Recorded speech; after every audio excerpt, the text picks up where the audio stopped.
আজকের এই হিমেল রজনীতে কনকনে ঠান্ডাকে উপেক্ষা করে বহু দূর দূরান্ত থেকে যারা পরম বৈষ্ণবী শ্রী শ্রী কালী মায়ের মন্দির প্রাঙ্গণ অর্থাৎ ভাটারা শ্রী শ্রী কালী মাতা দেবী বিগ্রহ মন্দির ট্রাস্ট এই এস্টেট প্রাঙ্গণে যারা এসেছেন এবং যারা ইন্টারনেটের কল্যাণে দেশ এবং দেশের বাহির থেকে পুরো প্রোগ্রামটি দেখছেন, শ্রবণ করছেন এবং পরবর্তীতে ইউটিউবের কল্যাণে যারা এই প্রোগ্রামটি দেখবেন, আপনাদের প্রত্যেকেরই আতুল আতুল চরণে আমি অভাজন মূর্খ কীটাণুকীট সাধনহীন ভজনহীন আপনাদের চরণ অভিলাষী কৃপা ভিক্ষা প্রার্থী এই দাসালম আপনাদের চরণে বৈষ্ণব জ্ঞানে ভক্তিপূর্ণ প্রণাম নিবেদন করছি।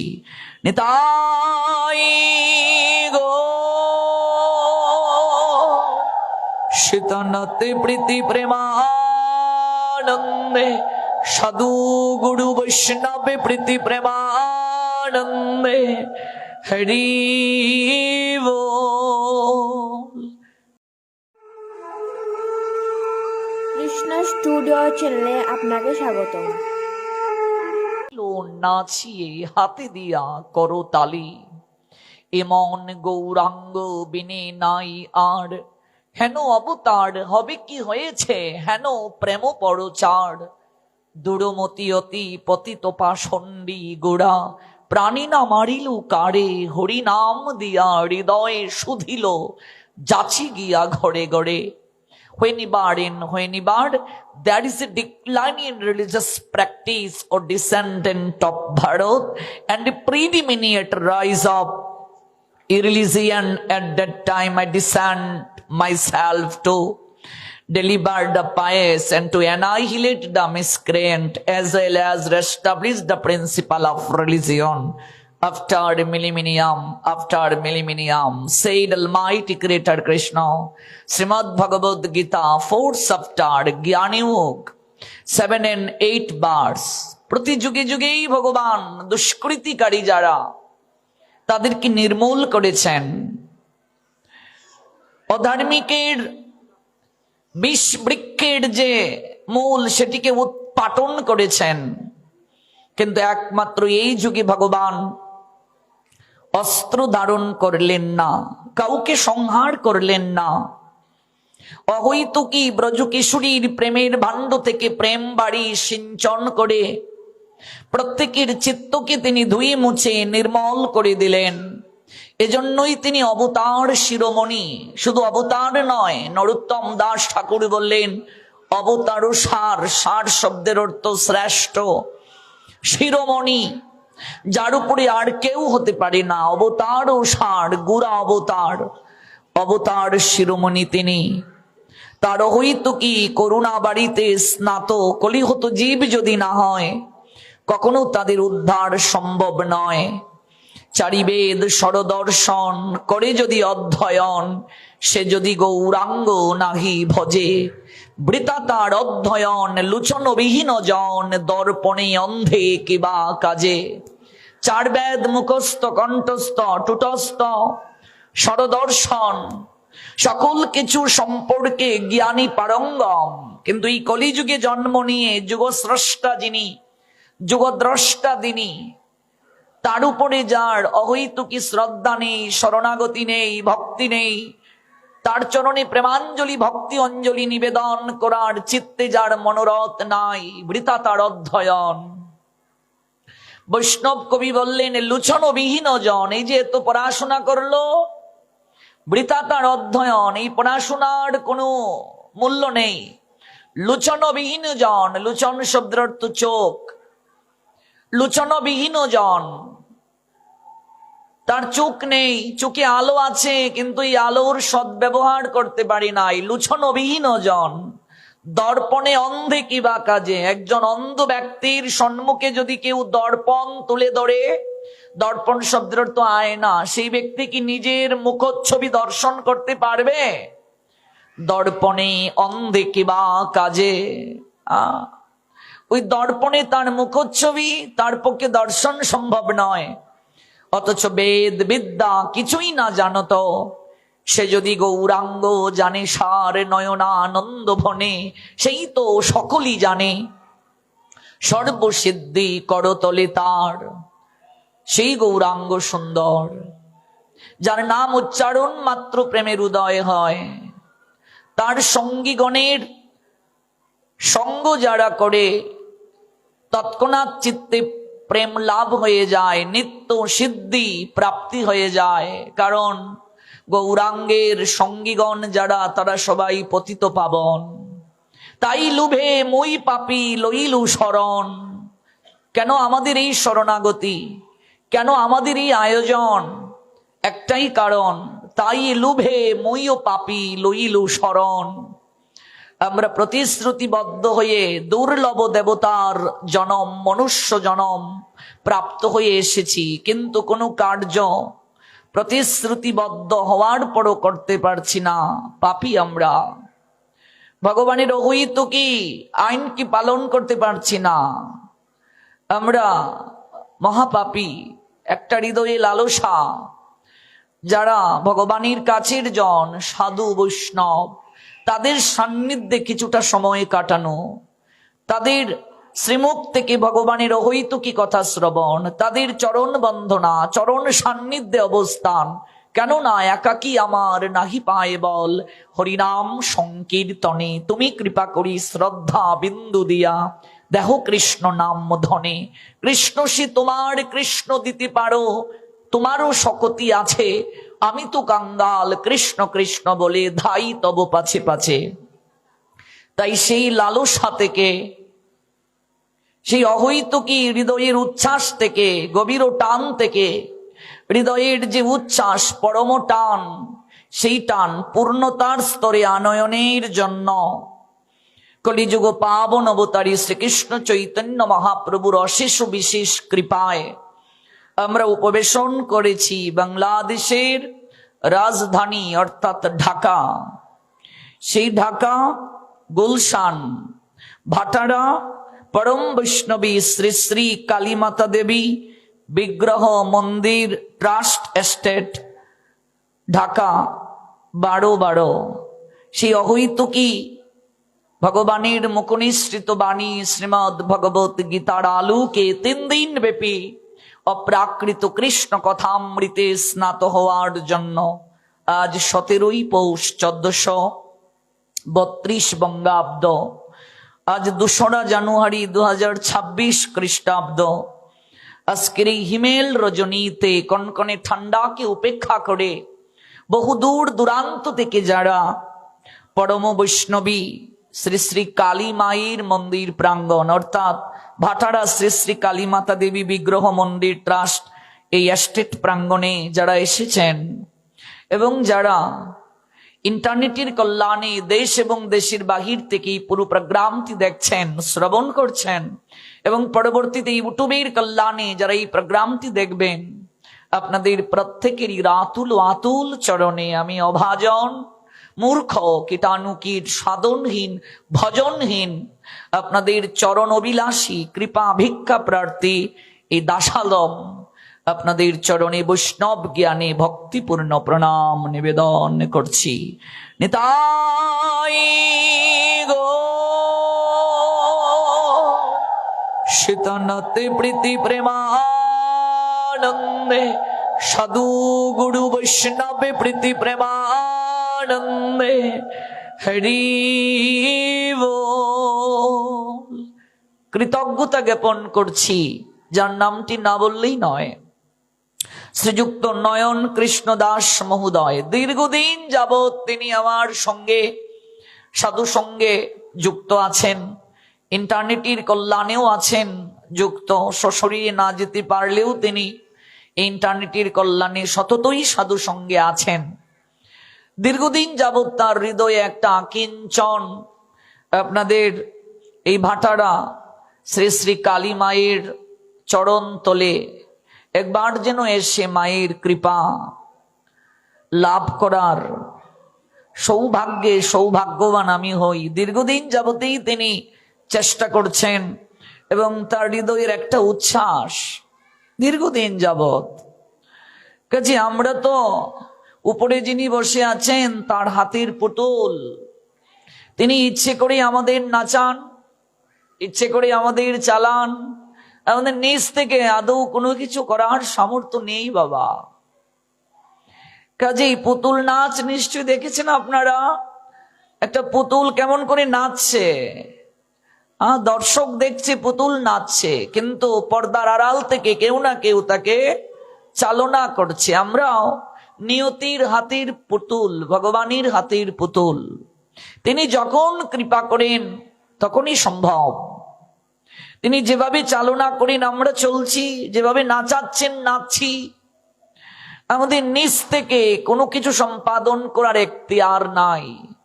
মানুষ কোনো কিছু সৃজনও করতে পারে না, কেবল প্রকৃতি প্রদত্ত সম্পদকে সে রূপদান করতে পারে, কেবল মাধ্যম রূপে জগতে সে কার্য সম্পাদন করতে পারে।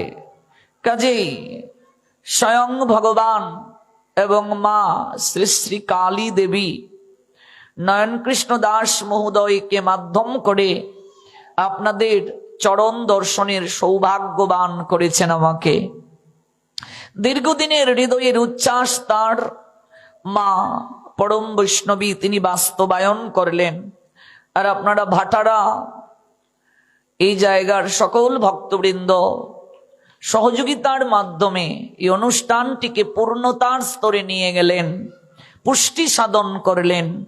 কারণ যত সুন্দর আয়োজন হোক না কেন, ভক্তবৃন্দের যদি উপস্থিতি না থাকে তাহলে সেই আয়োজন শ্রীহীন হয়ে যায়, অনিন্দময় মাত্রা প্রাপ্ত হয় না। এই জন্য বিশেষ নয়ন কৃষ্ণ দাস মহোদয়কে এবং উনার সঙ্গে শ্রী গণেশ সূত্রধর মহোদয়, তার হৃদয়ের যে মনোরথ সেটিও তিনি পূর্ণতার স্তরে আসীন করে এই অনুষ্ঠানটির প্রাঞ্জলতা বর্ধন করেছেন, অনিন্দময় মাত্রা প্রদান করেছেন। এই জন্য আমি উভয়ের প্রতি বিশেষ কৃতজ্ঞতা নিবেদন করে এই ভাটারার সকল ভক্তবৃন্দের প্রতি কৃতজ্ঞতা অঞ্জলি, ভক্তি অঞ্জলি নিবেদন করছি। আপনারা জয়যুক্ত হন, আপনাদের এই প্রয়াস উত্তরোত্তর শ্রীবৃদ্ধি প্রাপ্ত হোক, ধাপে ধাপে উন্নতির সিঁড়ি জীবনে নতুন নতুন সফলতা বয়ে আনুক, দেশ জাতি তথা সমাজ সমৃদ্ধ হোক আপনাদের এই কর্মতৎপরতায়। দেখুন, কোনো কালে একা জয়ী হয়নি কো পুরুষের তরবারি, প্রেরণা দিয়েছে, শক্তি দিয়েছে বিজয় লক্ষ্মী নারী। এই যে নয়ন কৃষ্ণ দাসজির যতটা হৃদয়ের টান, ওনার সহধর্মিনীর টান কিন্তু কোনো অংশে কম নয়। কাজে আমরা তার যে হৃদয়ের উচ্ছ্বাস এটিকেও আমরা খাটো করে দেখতে পারি না। উনি পরম ভক্তিমতী, ওনারও একটা বিশেষ ইচ্ছা যে ওনার একটু শ্রী আলয়ে আসি, একটু সাধু সঙ্গ হোক। কারণ এই পৃথিবীতে যত ফুটি আছে ফুল, ফলি আছে যত ফল, নারী দিল তাহি রূপ রস মধু গন্ধ সুনির্মল। পৃথিবীতে যত পুষ্প প্রস্ফুটিত হতে দেখেছেন, যত বৃক্ষ রাজিতে ফল ধরতে দেখেছেন, কেমন সেখানে একক অবদানে কিন্তু কোনো কিছু সম্ভব নয়। আমরা যে পরাগায়নের কথা জানি, যদি বিজ্ঞানের দৃষ্টিতেও সেটি আমরা আলোচনা করি, সেখানেও কিন্তু একটা বিশেষ পুংলিঙ্গ স্ত্রীলিঙ্গের একটা ব্যাপার আছে। পৃথিবীতে যত মহৎ কার্য আপনি দেখেছেন, কোনো কার্যই কিন্তু একা পুরুষের দ্বারা বাস্তবায়ন সম্ভব হয়নি। এই জন্যই কবি বলছেন, এই বিশ্বে যত ফুটি আছে ফুল, ফলি আছে যত ফল, নারী দিল তাহি রূপ রস মধু গন্ধ সুনির্মল। জ্ঞানের লক্ষ্মী, গানের লক্ষ্মী, শস্য লক্ষ্মী নারী, সুষমা লক্ষ্মী নারী ফিরেছে রূপে রসে সঞ্চারী। পুরুষ এনেছে দিবসের জ্বালা তপ্ত রৌদ্র দাহ, কামিনী এনেছে যামিনী শান্তি সমীরণ বাড়িবাহ। দিবসে দিয়াছে শক্তি সাহস, নিশীতে হইয়াছে বধূ। পুরুষ এসেছে মরু তৃষালয়ে, নারী যোগায়েছে মধু। শস্য ক্ষেত্র উর্বর হলো, পুরুষ চালালো হাল, নারী সেই মাঠে শস্য রূপিয়া করিল সুশ্যামল। নরবাহে হল নারী বাহে জল, সেই জল মাটি মিশে ফসল হইয়া ফলিয়া উঠিলাম সোনালি ধানের শীষে। কোনো কালে একা জয়ী হয়নি কো, পুরুষের তরবারি প্রেরণা দিয়েছে, শক্তি দিয়াছে বিজয় লক্ষ্মী নারী। এই জন্য ওনার সহধর্মিনীরও যে অবদান, এই অনুষ্ঠানটির পশ্চাতে এটিকে খাটো করে দেখা যাবে না। তিনি জয়যুক্ত হন, তার অহৈতুকী কৃষ্ণ প্রেম ভক্তি আরো সুদৃঢ় থেকে সুদৃঢ় হোক, এবং আপনাদের যে উচ্ছ্বাস সেটিও পূর্ণতার স্তরে ভগবান নিয়ে যান। আজকের এই কনকনে ঠান্ডাকে উপেক্ষা করে ভগবানের অহৈতুকী কথামৃতে আপনাদের যে বিশেষ আগ্রহ আছে, টান আছে, শ্রবণের প্রতি তীব্র লালসা আছে, এটি এই উপস্থিতি তার প্রমাণ জানাচ্ছে। আমরা যেটুকু সময়ই ভগবানের কথা শ্রবণ করব, কায় মনোবাক্যে ভগবানের কথা শ্রবণ করব আমরা শ্রদ্ধার সঙ্গে। আপনি অল্প সময়ই শ্রবণ করুন, কিন্তু শ্রবণটা শ্রদ্ধার সঙ্গে হতে হবে। আপনি এই 2 ঘন্টা সময় ভুলে যান আপনি কোনো ব্যবসায়ী, ভুলে যান আপনি কোনো চাকুরিজীবী, ভুলে যান আপনার কোনো স্ত্রী আছে, ভুলে যান আপনার কোনো স্বামী আছে, পুত্র কন্যা স্বজনাদি আপনার আছে। এই 2 ঘন্টা সময় ভুলে যান। আপনি কোনো পেশায় আছেন, ভুলে যান। জড়জগতের যেটা কানেকশন আছে বন্ধ করে দিন। এই 2 ঘন্টা সময় কেবল চিন্ময় জগতের সঙ্গে সম্বন্ধ স্থাপন করুন। যেভাবে আপনি আমি একা এসেছিলাম, যেভাবে আপনি আমি একা যাব, এই কালীর যিনি কলন সম্পাদন করেন তিনিই তো মা কালী। এই মহাকালীর অধিষ্ঠাত্রী দেবী কুলেশ্বরী মা কালী। মা কালীকে বলা হয় কুলেশ্বরী, কুলের যিনি ঈশ্বরী। এই কালকে যিনি দলন করেন, কালকে যিনি দলন করতে সমর্থা, তিনি তো কালী। মা কালী হলেন অগ্নি। এই যে অগ্নি দেখতে পান না, যে অগ্নিকে ভগবান বিশুদ্ধতার অধিকার দিয়েছেন, এই অগ্নি হলো মা কালীর জিহ্বা সদৃশ। যেমন আমরা মায়েরও বিশেষ তত্ত্ব জানবো, যেহেতু মায়ের মন্দিরে এই কালীর যিনি অধিষ্ঠাত্রী, সেই কাল যখন আমাদেরকে ডাকে, কাল থেকে মহাকালী তিনি যখন সংহারে প্রবৃত্ত হন, তখন যেভাবে আমাদের একা যেতে হয়, এই আগমনটা যেভাবে একা, এই ভাবটা নিয়ে বসুন। হে গোবিন্দ, আমি কেবল তোমার, তুমি কেবল আমার। এই 2 ঘন্টা সময় এই ভাবটা নিয়ে বসুন। আমরা বসি, গীতা পাঠে যাই, ভাগবত পাঠে যাই, আমরা হরিনাম শ্রবণ করতে যাই, কিন্তু দেহটা থাকে ওইখানে, মনটা অন্যত্র চলে যায়।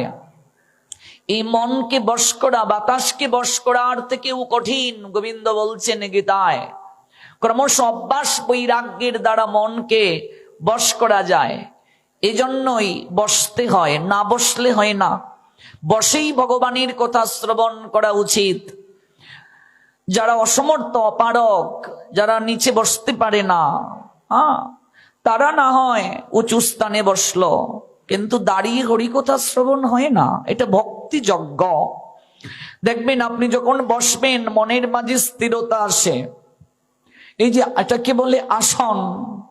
পৃথিবীতে একমাত্রই সনাতন শাস্ত্রে আসন এবং প্রাণায়ামের যে বিশেষ গুরুত্ব প্রদান করেছে আপনি কোথাও পাবেন না। এটিকে বলে প্রাণায়াম। যে আমি বসেছি, এটা সুখাসন, সুখাসন, পদ্মাসন, হলাসন, বজ্রাসন, মুন্ডুকাসন, এভাবে শত শত আসন রয়েছে, যার মাধ্যমে কঠিন কঠিন শরীরের ব্যাধিকে ভালো করা যায়। আসনের মাধ্যমে মনে স্থিরতা আসে, আসনের মাধ্যমে চঞ্চল মনকে স্থির করা যায়। এই জন্য রাম ঠাকুর, নাম নিশ্চয়ই শুনেছেন আপনারা, একজন মহাপুরুষ, যে রাম ঠাকুরের আবির্ভাব হয়েছিল এই দক্ষিণবঙ্গের শরীয়তপুর জেলার নড়িয়া উপজেলায়। এই রাম ঠাকুর দেহ রাখলেন এসে নোয়াখালীর চৌমুহনীতে। বাচ্চাদেরকে একটু সামলাতে হবে। নোয়াখালীতে এসে তিনি শেষ লীলা সংবরণ করলেন। যদি আপনারা কখনো যান, দেখবেন সমাধি মন্দির আছে। সেই রাম ঠাকুর একটা বাণী বলেছিলেন, শান্ত হয়ে বসো, তাহলেই শান্তি প্রাপ্ত হবে। এই জগৎ সংসারে একটু শান্তি প্রাপ্তির জন্য আমরা হন্যে হয়ে ছুটছি বাবা, এক চিলতে আনন্দ প্রাপ্তির জন্য, একটু সুখ প্রাপ্তির জন্য আমরা হন্যে হয়ে ছুটছি। কোথাও সুখের সূত্র খুঁজিয়া না পায়, কামনা কণ্টক বনে ভ্রমিয়া বেড়ায়।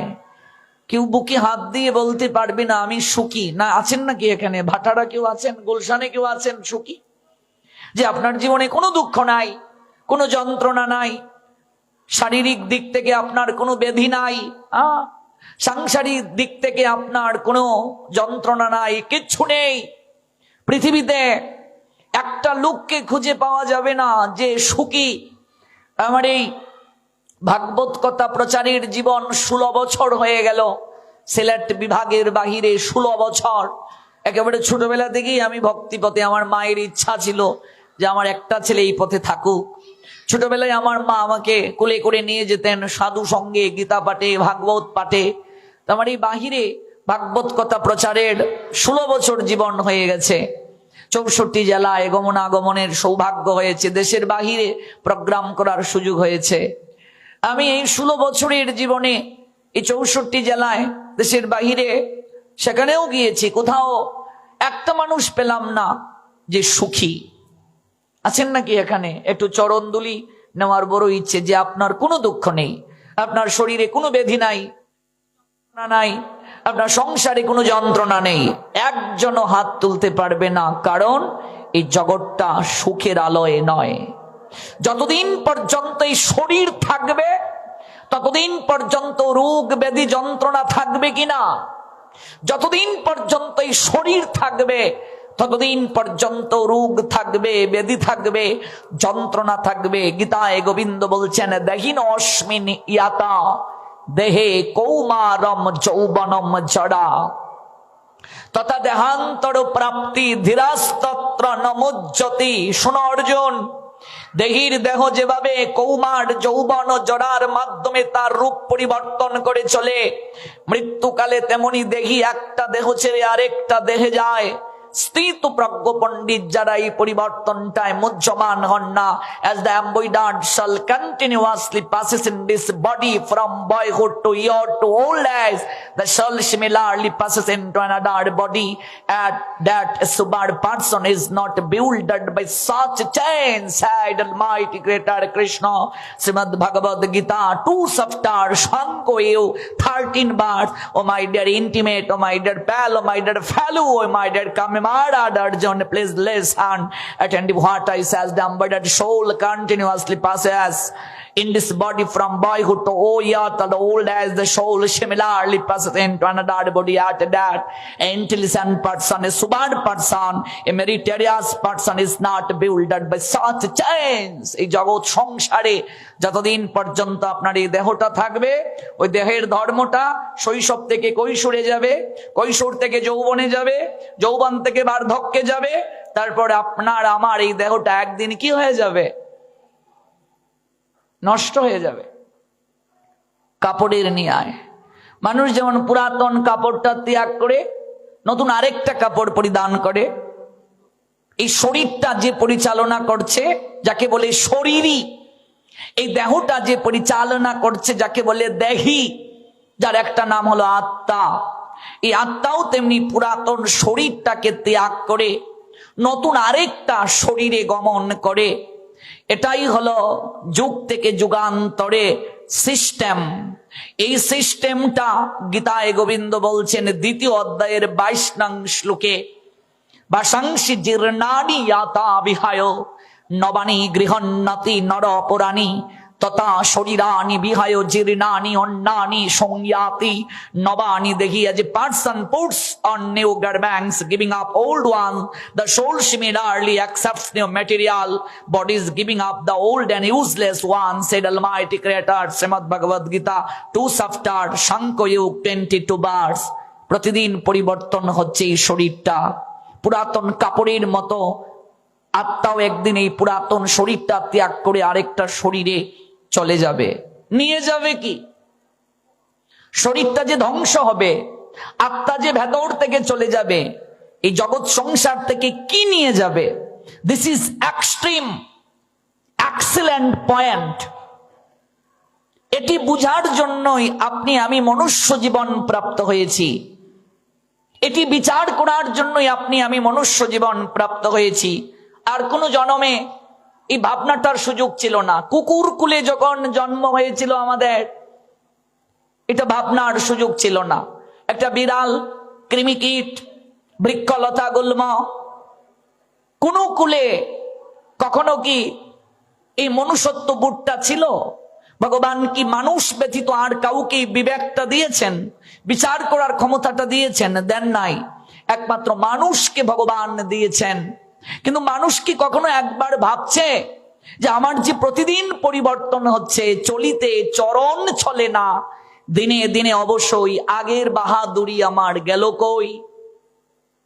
আগের মতো খেতে পারি না, বেশি খেলে হজম হয় না, আগের মতো নাচে না রঙ্গের বারোই, কারণ আগের বাহাদুরি আমার গেল কই? এখানে যারা আমার বাবার বয়সী, তারাও যখন ছোট ছিলেন এ বাড়ির বড়ই গাছে ঢিল দিয়েছেন, ও বাড়ির আম গাছ থেকে কাঁচা আম পেরে লবণ দিয়ে মরিচ দিয়ে খুস করে কামড়ে খেয়েছেন। এই ঠান্ডার মাঝে লাফ দিয়ে গিয়ে পুকুরে উঠে আয়, মা ডাকছে, কিসের একটু সাঁতরে নেই, খেজুরের রস গড়গড় গড়গড় করে খাচ্ছে। এখন যদি বলে বাবা চলুন একটু ঝাঁপ দিয়ে আসি, বলছে হরি বাপরে, আজকে আমি এসে ঠান্ডা জলে স্নান করছি। নয়নপ্রভু বলছে এই কি ব্যাপার, আপনি ঠান্ডা জলে স্নান করছেন? আজ থেকে 10 বছর পরে আমার দ্বারা এটি সম্ভব হবে? প্রতিনিয়ত আমাদের এই শরীরটা পরিবর্তন হচ্ছে কিনা? চলিতে চরণ চলে না, দিনে দিনে অবশ্যই আগের বাহাদুরি আমার গেল কই? যে সিংহের প্রবল উত্তাপে বনের যত অন্যান্য পশুরা আছে ভীত থাকে, হরিণের বাচ্চাটা এক চোখে তাকিয়ে দেখে কত দূর আছে সিংহটা, আশপাশ দিয়ে পর্যন্ত যায় না। ওই সিংহটাও যখন বৃদ্ধ হয়ে যায়, তার পাশ দিয়ে হরিণের বাচ্চাটা তিরিং বিরিং করে লাফিয়ে, ওর কি শিকার করার ক্ষমতা থাকে? এক সময় যার বক্তৃতায় লক্ষ লক্ষ মানুষ উজ্জীবিত হয়েছে, যে না আসলে গ্রামের মিটিংটা হতো না, কিন্তু সময়ের পরিক্রমায় তারও কোনো মূল্য নাই। সেও পড়ে আছে বিছানায় কিংবা চেয়ারে বসে আছে। কিরে কে কে যাচ্ছিস এই জায়গায়? জেঠা বাবু, আমায় চিনতে পারছেন না? না রে, চশমাটা লাগিয়ে বলছেন কে? ও ও রাধাকান্ত, কই যাস? চিনতে পারছেন না ভালো করে। রাধাকান্ত নয় জেঠা বাবু, আমি রমাকান্ত, রাধাকান্তের ভাই। ও ভালো করে চোখে এখন দেখতে পাই না রে, কানেও শুনি না। এই যে প্রতিনিয়ত সাটে চেঞ্জ প্রতিনিয়ত হচ্ছে, কখনো কি আমরা ভেবেছি এই যে শরীর এমন ভাবে পরিবর্তন হচ্ছে? এটা একটা ইউনিভার্সাল ট্রুথ, এটা একটা সিস্টেম। কিন্তু এই যে পরিবর্তন হতে হতে একদিন এই শরীরটা নষ্ট হয়ে যাবে, কিন্তু শরীরটা যিনি পরিচালনা করছেন আত্মা, তিনি কি নিয়ে যাবেন এই জগৎ সংসার থেকে? সে কিন্তু এই ব্যাংকে কত টাকা ছিল এটাও নিয়ে যাবে না, স্ত্রী পুত্র কন্যা পরিবার পরিজন কাউকে নিয়ে যাবে না। সৎকর্ম আর অসৎ কর্ম, এই কর্ম ফলটাই সে কেবল নিয়ে যাবে। এই যে বিচার করার ক্ষমতা, এটিকে বলে মনুষ্যত্ববোধ। এটা মনুষ্য জন্মে ছিল, এই জন্য মনুষ্য জন্মটাকে বলা হয় দেব দুর্লভ শ্রেষ্ঠ জন্ম। নৃদেহ আদ্যম সুলভম সুদুর্লভম, এটা শ্রেষ্ঠ জনম। এই জনম অন্য কোনো জনমে সঙ্গে তুলনা করা যাবে না। এই তো কয়েকদিন আগে কম্পন হয়ে গেল, কম্পন বুঝেন তো, ভূমিকম্প। হ্যাঁ, আপনারা এগুলো দেখেছেন কিনা? ভাইরাল হয়েছে। স্বামী স্ত্রী একে অপরকে খুব ভালোবাসতো, কিন্তু কম্পন যখন দিল, ভূমিকম্প, স্ত্রীকে রেখে এই স্বামী নেমে গেল নিচে। এবার ভূমিকম্প যখন শেষ হলো, ঘরে ঢুকতে যাচ্ছে, স্ত্রী ঢুকতে দিচ্ছে না, বলছে ঢুকবে কেন? তুমি না আমায় সবচেয়ে বেশি ভালোবাসো, তাহলে একটু কম্পন দিচ্ছে, তুমি আমাকে নিয়ে বের হলে না, একা একা দৌড়ালে কেন? এই নিয়ে প্রায় সম্পর্ক ছাড়াছাড়ির পথে। কিন্তু একবারও উপলব্ধি করলো না যে যখন মহাকাল ডাকে, যাওয়ার যখন সময় হয়, এই পৃথিবীতে কেউ কাউকে কখনো নিয়ে যেতে পারে না। একটা লোক কাপড় পরছিল, প্যান্ট পরছিল, এই মুহূর্তে ভূমিকম্প, প্যান্ট রেখেই দৌড় নিচ থেকে। দেখেছেন এগুলো অনলাইনে? হ্যাঁ, প্যান্ট পরতে পারে নাই, প্যান্ট রেখেই দৌড়।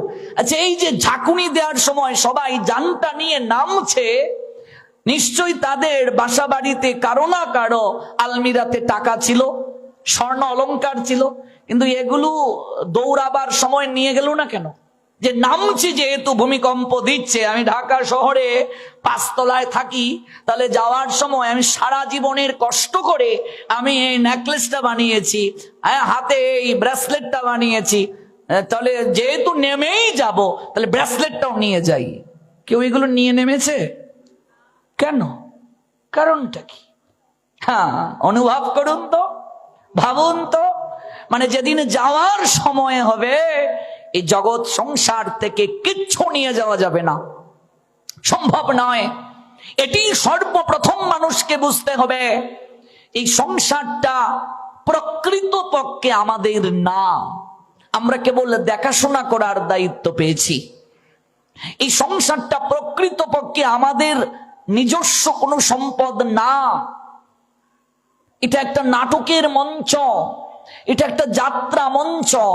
নাটকের মঞ্চে দেখেছেন 2টা পথ থাকে, একটা প্রবেশ আর একটা হলো প্রস্থান। প্রবেশটা হলো এই সংসার নাট্য মঞ্চে জন্ম, আর প্রস্থানটা হচ্ছে সংসার নাট্য মঞ্চে মৃত্যু। জাতস্য হি ধ্রুব মৃত্যু ধ্রুবম জন্ম মৃতস্য চ। শ্রীমদ্ ভগবদ গীতা 2য় অধ্যায় সাংখ্যযোগ 27 নং শ্লোক। তস্মাৎ অপরিহার্যে অর্থে নত্যম শুচিতম অহর্ষে। Lord Sri Krishna said to Arjun in Shankar Yoga chapter 2 verse 27 of Srimad Bhagavad Gita, one who has taken his birth is sure to die, and after that one is sure to take birth again. Therefore in the unavoidable discharge of your duty you should not lament, said Almighty Creator Krishna. তো এই পৃথিবীতে যার জন্ম হয়েছে তাকে মরতে হবে। মানে সংসার নাট্য মঞ্চে প্রবেশটা হলো জন্ম, প্রস্থানটা হলো মৃত্যু। আচ্ছা, নাটকের মঞ্চে একজন মেয়ে আপনাকে স্বামীর চরিত্রে গ্রহণ করে আপনাকে জড়িয়ে ধরেছে, কান্না করছে, ঘুমিয়েছে, ওগো তোমাকে ছেড়ে আমি কি করে থাকবো। মঞ্চ থেকে নামার পরে এবার যদি সেই পুরুষটা নারীটাকে বলে, তুমি তো আমার স্ত্রী, আমার ঘরে চলো, ঘরে যাবে কেন? সমাজ মানবে? বলবে হতচ্ছাড়া, তোর ঘরে যাবে কি করে? বলছে কেন, তোমার স্ত্রী, আমায় জড়িয়ে ধরলো, আমার বিরহে কাঁদলো, আমার সঙ্গে ঘুমালো, আমার সঙ্গে যাবে না তো কি? বলছে ওরে, এই যে জড়িয়ে ধরেছে, তোর জন্য কান্না করেছে, তোর সঙ্গে ঘুমিয়েছে, এটা তো রিয়েল নয় রে, এটা ফেক, এটা অভিনয়, এটা তো অভিনয়, অভিনয় তো বাস্তব নয়। সংসার নাটকের মঞ্চে আপনি যাকে স্ত্রী রূপে গ্রহণ করেছেন ও আপনার স্ত্রী নয়, এটা অভিনয় করছেন, এটাই গীতার কথা। আপনি যাকে স্বামী রূপে গ্রহণ করেছেন এটা অভিনয়, আপনি যাকে সন্তান রূপে গ্রহণ করেছেন এটা অভিনয়। জন্মের আগেও তার সঙ্গে আপনার আমার পরিচয় ছিল না, মৃত্যুর পরেও তার সঙ্গে কোনো পরিচয় থাকবে না। এই কয়েক দিনের এই নাট্য মঞ্চে অভিনয় করতে সংলাপ যতদিন পর্যন্ত আপনার মুখ দিয়ে বের হবে ততদিন পর্যন্ত তার সঙ্গে আপনার একটা পরিচয় আছে। কিন্তু যখন ওই মহাকাল ডাকবে, বাঁশি বাজাবে, বিদায়ের ঘন্টা যেদিন বাজবে, এই জগৎ সংসার থেকে কেউ কিচ্ছুটি নিয়ে যেতে পারবে না। আমি আজকের প্রথম রজনীতে কেবল আমি ভূমিকাটা বলছি, কোন ভাবটা নিয়ে আমরা গীতার কথা শ্রবণ করব, তারপর গীতায় আমরা প্রবেশ করব। আমরা যে এই জায়গাটাতে বসবো, আমাদের ভাবটা কি হবে? মহাজন কি বলছেন? শ্রবণের জন্য আমাদের ভাবটা কি? আজকে কেবল আমাদের আলোচ্য বিষয় গীতা পাঠ শ্রবণে আমাদের মানসিক বৃত্তি, আমাদের হৃদয় বৃত্তিটা কেমন হওয়া উচিত। আমরা যখন সাধু সঙ্গে গিয়ে বসবো, গীতা পাঠ শুনতে বসবো, ভাগবত পাঠ শুনতে বসবো, কীর্তন শুনতে গিয়ে বসবো, আমরা কোন ভাবটা নিয়ে বসবো? আমাদের ভেতরের অনুভূতিটা কি হবে? পরিচয়টা অভিনয় সাপেক্ষে পরিচয়। একটা উদাহরণ দিচ্ছি আপনাকে। মনে করুন আপনার বাবা মারা গিয়েছেন, আপনি খুব কান্নাকাটি করছেন, ও বাবা তুমি আমায় ছেড়ে কোথায় গেলে গো, তোমায় ছাড়া আমি কি করে থাকবো গো। আপনি কান্না করছেন আর শ্রাদ্ধ বাসরে বসেছেন, পিণ্ড দেবেন। ঠিক সেই সময় আপনার বাবা যদি সেই জায়গায় দাঁড়িয়ে বলে, কিরে কান্না করছিস কেন, দে পিণ্ডটা আমার হাতে দে, বলুন তো বুকে হাত দিয়ে কি করবেন? বাবা বলে জড়িয়ে ধরবেন, কান্না করবেন, না দৌড়ে পালাবেন? তো আপনি যার জন্য কান্না করছেন সেই লোকটাই তো আপনার সামনে। এই যে আপনি কান্না করছেন, তাহলে এটা রিয়েল না ফেক? কথা বলুন, এই কান্নাটা রিয়েল না ফেক? আপনি যার জন্য কান্না করছেন সেই তো আপনার সামনে এসে বলছে, কান্না করছিস কেন, দে আমার হাতে পিণ্ডটা দে। আচ্ছা, ঠাকুরদা যে মন্ত্র বলছিল তার অবস্থা কি হবে? আপনার আমার অবস্থা কি হবে? তাহলে এই জগৎ সংসারে এই রিলেশনটা গীতা বলছে এটা রিয়েল নয়, এটা ফেক, এটা অভিনয়, এটা অনিত্য। এটাই হলো মূল কথাটা। এটা জেনেই আপনাকে গীতা শুনতে হবে, এটা জেনেই আপনাকে সংসার করতে হবে। ধরাও যাবে না, সংসার ছাড়াও যাবে না। যেহেতু জড়িয়ে গেছি, ধরাও যাবে না, ছাড়াও যাবে না। তাহলে কেমন করে সংসারটা করতে হবে? পাকাল মাছের মতো। আচ্ছা, পাকাল মাছ মানে কোন মাছ? আচ্ছা, আপনারা বাইম মাছ চিনেন? এটা প্যাকের মাঝেই থাকে, কিন্তু এর গায়ে কি এক বিন্দু প্যাক লেগে থাকে? ও মা, বাইম মাছ বটি দিয়ে কেটেছ, ছাই মিশিয়ে নিতে হয়, নতুবা এটার মাঝে কোনো প্রকার পঙ্কিলতা থাকে না, ছাই মিশিয়ে বটি দিয়ে এটাকে কাটতে হয়। বলছেন সংসারে থাকবে পাকাল মাছের মতো। সংসারে থাকবে, কিন্তু সংসারটাকে ভেতরে প্রবেশ করাবে না। সংসারে সকল সদস্যের সঙ্গে সম্পর্ক রাখবে, কিন্তু মাখামাখি করবে না। নরেন গিয়ে বলছে ঠাকুর রামকৃষ্ণকে প্রণাম দিয়ে, ঠাকুর সংসারটা কেমন? নরেন নিশ্চয় জানেন কে? বিবেকানন্দ। ঠাকুর বললেন, নরেন সংসারটা কাঁঠালের মতো। নরেন অবাক হয়ে বলছে, ঠাকুর কাঁঠালের মতো ঠিক বুঝলাম না। ঠাকুর বললেন, ওরে কাঁঠাল কখনো ভাঙতে দেখেছিস? বলছে, হ্যাঁ ঠাকুর, কাঁঠাল তো ভাঙতে দেখেছি।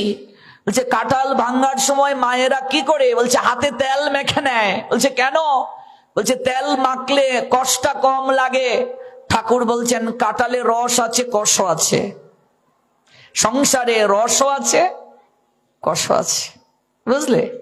এই জন্য যদি তেল কেউ মাখতে পারে, কষ যেমন কম লাগে, সংসার কাঁঠালকে ভেঙ্গে যদি কেউ খেতে চায়, সর্বপ্রথমেই তার গায়ে কৃষ্ণ নামের তেল মাখতে হবে, নইলে মায়ার কষ তাকে ছাড়বে না রে মা, ছাড়বে না। ঠাকুর আরো সহজ করে বললেন, সংসারে থাকবে কেমন করে? জলে নৌকা যেভাবে থাকে সেভাবে। নৌকার ধর্ম হলো জলের মাঝে ভেসে থাকা, কিন্তু সেই নৌকার মাঝে যদি জল ঢুকে যায়, নৌকা জলের মাঝে ডুবে যায় কিনা? সংসারে থাকো, সংসারটাকে এত ভেতরে প্রবেশ করাবে না। যদি করো, তুমিও সংসার সমুদ্রে ডুবে যাবে। নরেন প্রশ্ন করলো, ঠাকুর নৌকা জলে থাকলে তো একটু আটটু জল নৌকার মাঝে ঢুকবেই, ঢুকবে কিনা? ঠাকুর বলেন, এই জন্যই দেখবে হেওইতের ব্যবস্থা থাকে, মানে নৌকার ভেতরে জলটাকে সেচ দিয়ে ফেলা হয়। কি বলেন আপনারা? হেওইত আমরা বলি, সিলেটিরা কি বলি? হেওইত। আপনারা কি বলেন?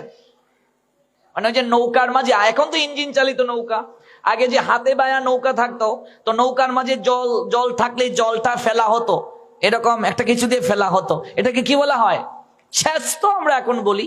হ্যাঁ, তো এই সেচ দেয়া হয়, একটা কোনো জিনিস দিয়ে এটাকে ফেলা হয়, এইভাবে দেখবেন কেমন।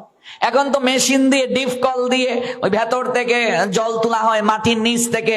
এক সময় আমরা গ্রাম অঞ্চলে দেখেছি এইভাবে জল দেয়া হতো, এরকম কেমন, এরকম জল দেয়া হতো। তো সেচ দিতে হয়, নৌকার ভেতরে জলটা প্রবেশ করে জলটা ফেলে দেয়া হয়।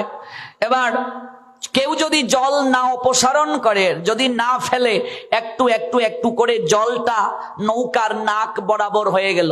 এবার যদি 2, 3, 4 জন মিলে যদি এরকম ফেলতে থাকে, নৌকাকে ডুবানো থেকে বাঁচানো যাবে? ঠাকুর বললেন, সংসারে থাকলে একটু আধটু মায়ার জল ভেতরে ঢুকবেই। তুমি সংসারে থাকবে আর মায়া গ্রাস করবে না। তুমি আন্নি করতে বসছো, তোমার নাতিকে বলবে ও ঠাম্মা, ঠিক না? তোমার আঁচল ধরে টানবে। হ্যাঁ, তুমি একটু গীতা পাঠে যাবে, ভাটারা আসবে কালী মন্দিরে। হ্যাঁ, তোমার বৌমা বলছে ও মা 3 দিন পাঠ, আজকে তো প্রথম শুরু, আজকে যাওয়ান লাগতো না, নাতিটারে রাখুন, কালকে যাইবানে। এরকম হবে না? কি করে ভাবলে? হ্যাঁ, তুমি হরিনামের জপমালাটা নেবে, হ্যাঁ, আর তোমার প্রতি কাজ থাকবে না, দায়িত্ব থাকবে না, সংসারে থাকবে, দুঃখ আসবে না, যন্ত্রণা আসবে না, শরীর পচা রোগ ব্যাধি হবে না, যন্ত্রণা হবে না, ঠান্ডা লাগবে না, গরম লাগবে না। কি করে ভাবলে? এই জন্য বললেন সাধু সঙ্গ হলো সেচের ব্যবস্থা। গৌর প্রেমানন্দে। সাধু সঙ্গ হলো সেচের ব্যবস্থা। এই যে মায়ার জল ঢুকতেছে, সাধু সঙ্গে যাও, সেচ দিয়ে আসো।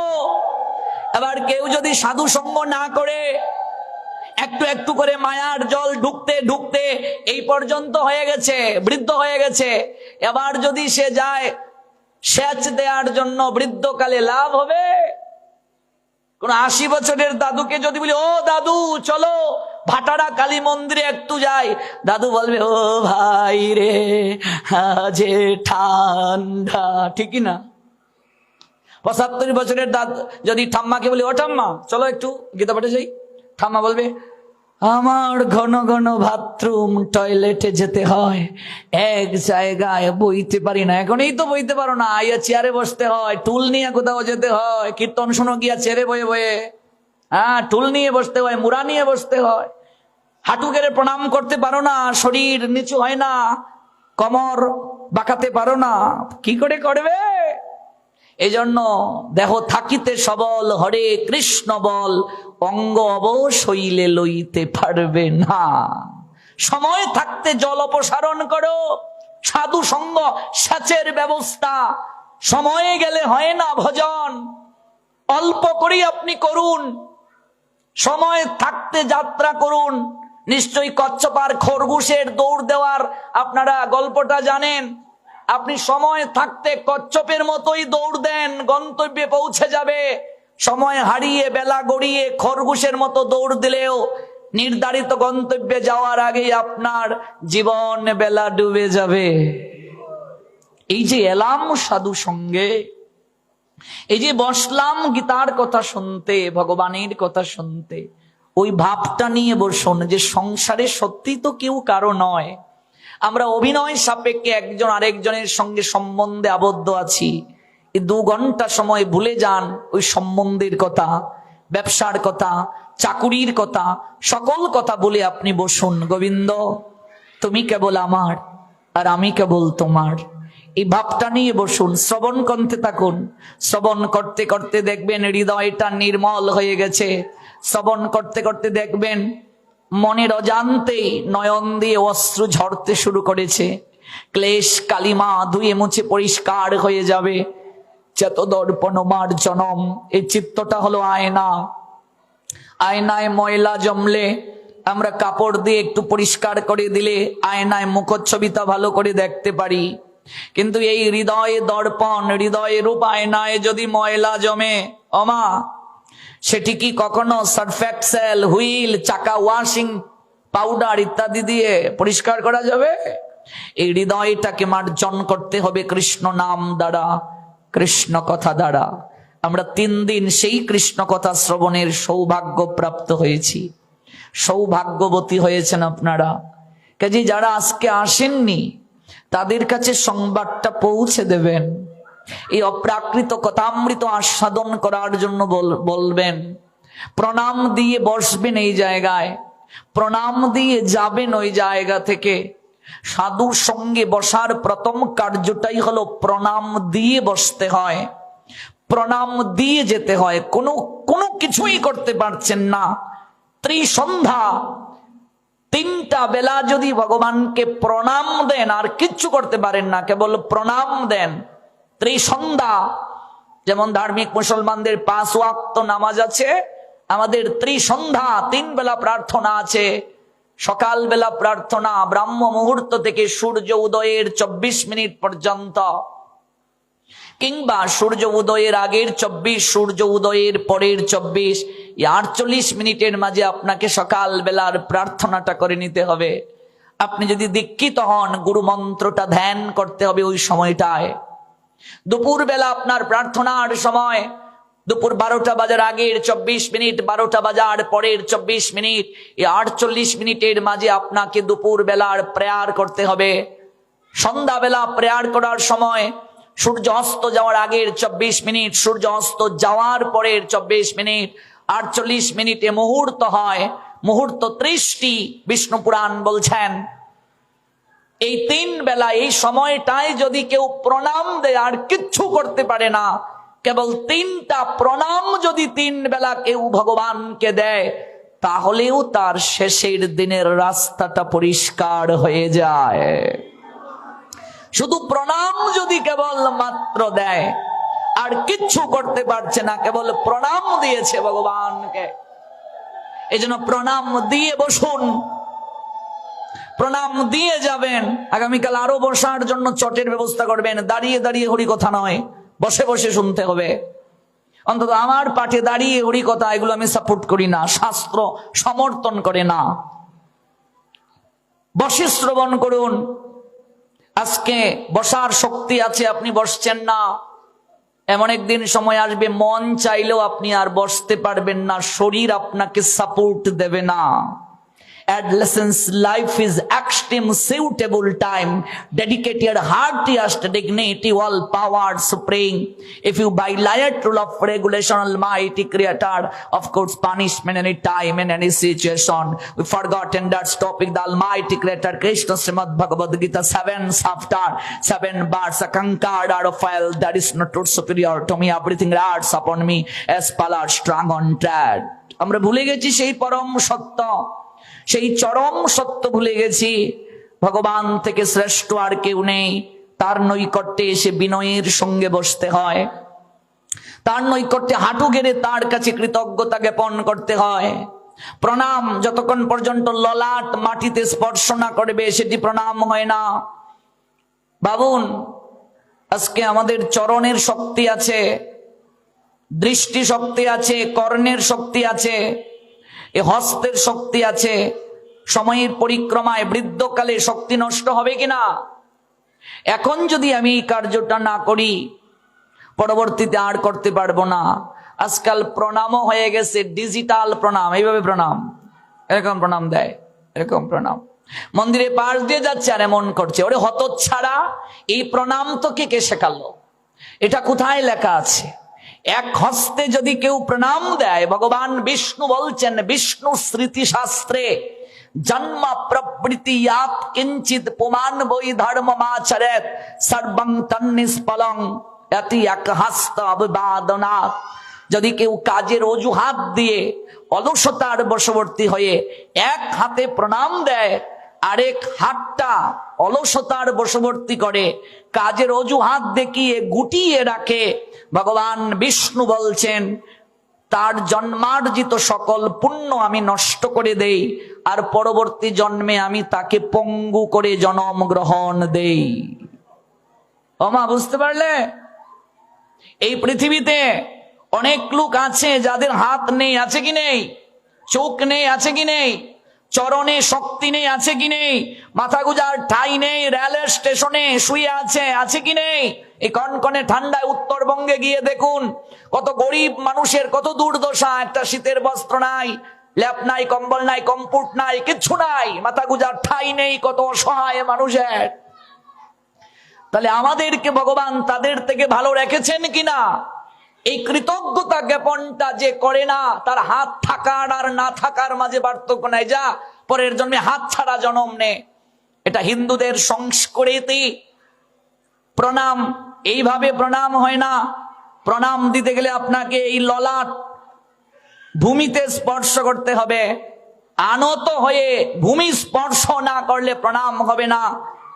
প্রণামের সংজ্ঞা আছে, প্রণামের প্রকার আছে, আমরা এগুলো ধারাবাহিকভাবে জানবো। আজকে কেবল এই পর্যন্ত জানবো। প্রণাম দিয়ে বসতে হয়, প্রণাম দিয়ে যেতে হয়। একজন লোক গরিব, জুতো কিনতে পারে না, টাকা নাই। ভগবানকে প্রণাম দিয়ে বলছে, ঠাকুর কি জন্ম দিলে, এক জোড়া জুতো কিনবার টাকাই দিলে না। খুব অভিযোগ জানাচ্ছে ভগবানকে। ভগবানকে অভিযোগ জানিয়ে যখন মন্দির থেকে বের হবে, হঠাৎ দেখছে হুইল চেয়ারে বসা একটা ধনাঢ্য লোক, 2-3 জন সিকিউরিটি গার্ড পাশে আছে দাঁড়ানো, হুইল চেয়ার ঠেলে নিয়ে আসছে। ওই ধনাঢ্য লোকটার দুটো পা নাই। গরিব লোকটা ওইদিকে বারবার তাকিয়ে আছে, তাকিয়ে আবার দৌড়ে গিয়ে লম্বা হয়ে গোবিন্দকে প্রণাম দিয়ে বলছে, ঠাকুর একটু আগে তোমাকে কমপ্লেইন করে গিয়েছিলাম, আমার আর কোনো কমপ্লেইন নাই, তুমি আমায় ক্ষমা করে দাও। তুমি আমায় অনেক ভালো রেখেছো ঠাকুর। আজকে আমার টাকা নেই, আমি জুতো কিনতে পারি না বলে তোমায় অভিযোগ জানিয়েছি, কিন্তু আমার কোনোদিন যদি টাকা হয় আমি তো জুতো কিনে পড়তে পারবো। কিন্তু এই লোকটার কোটি কোটি টাকা আছে, কিন্তু অত জীবনে কোনোদিন জুতো কিনে পড়তে পারবে না। ভাবুন তো, আপনার শরীরে শক্তি আছে, আপনি বসছেন না, আপনি প্রণাম দিচ্ছেন না হাঁটু গেড়ে। এই পৃথিবীতে অনেক লোক আছে যাদের চলার শক্তি নাই, নিচু হওয়ার শক্তি নাই, দর্শনের শক্তি নাই, হাত নাড়ানোর শক্তি নাই। তাদের থেকে ভগবান আপনাকে আমাকে ভালো রেখেছেন কিনা, এই কৃতজ্ঞতা জ্ঞাপন তাকে করা উচিত কিনা। এজন্য ঋষি কবি রবীন্দ্রনাথ লিখেছেন, একদা ছিল না জুতা চরণ যুগলে, দহিল হৃদয়ে মন সেই ক্ষুবানলে। এই দৃশ্য দেখে কবিতা লিখেছেন, ধীরে ধীরে চুপি চুপি দুঃখাকুল মনে গেলাম ভজনালয়ে ভজন কারণে, দেখি সে তাই একজনের পদ নাহি তার, অমনি জুতার খ্যাদ গুছিল আমার, অপরের দুঃখ কথা করিলে চিন্তন, আপন মনে দুঃখ থাকে কতক্ষণ। রবীন্দ্রনাথ শুধু কবি নয়, রবীন্দ্রনাথ একজন ঋষি। তার লেখনীর মাধ্যমে প্রেক্ষাপট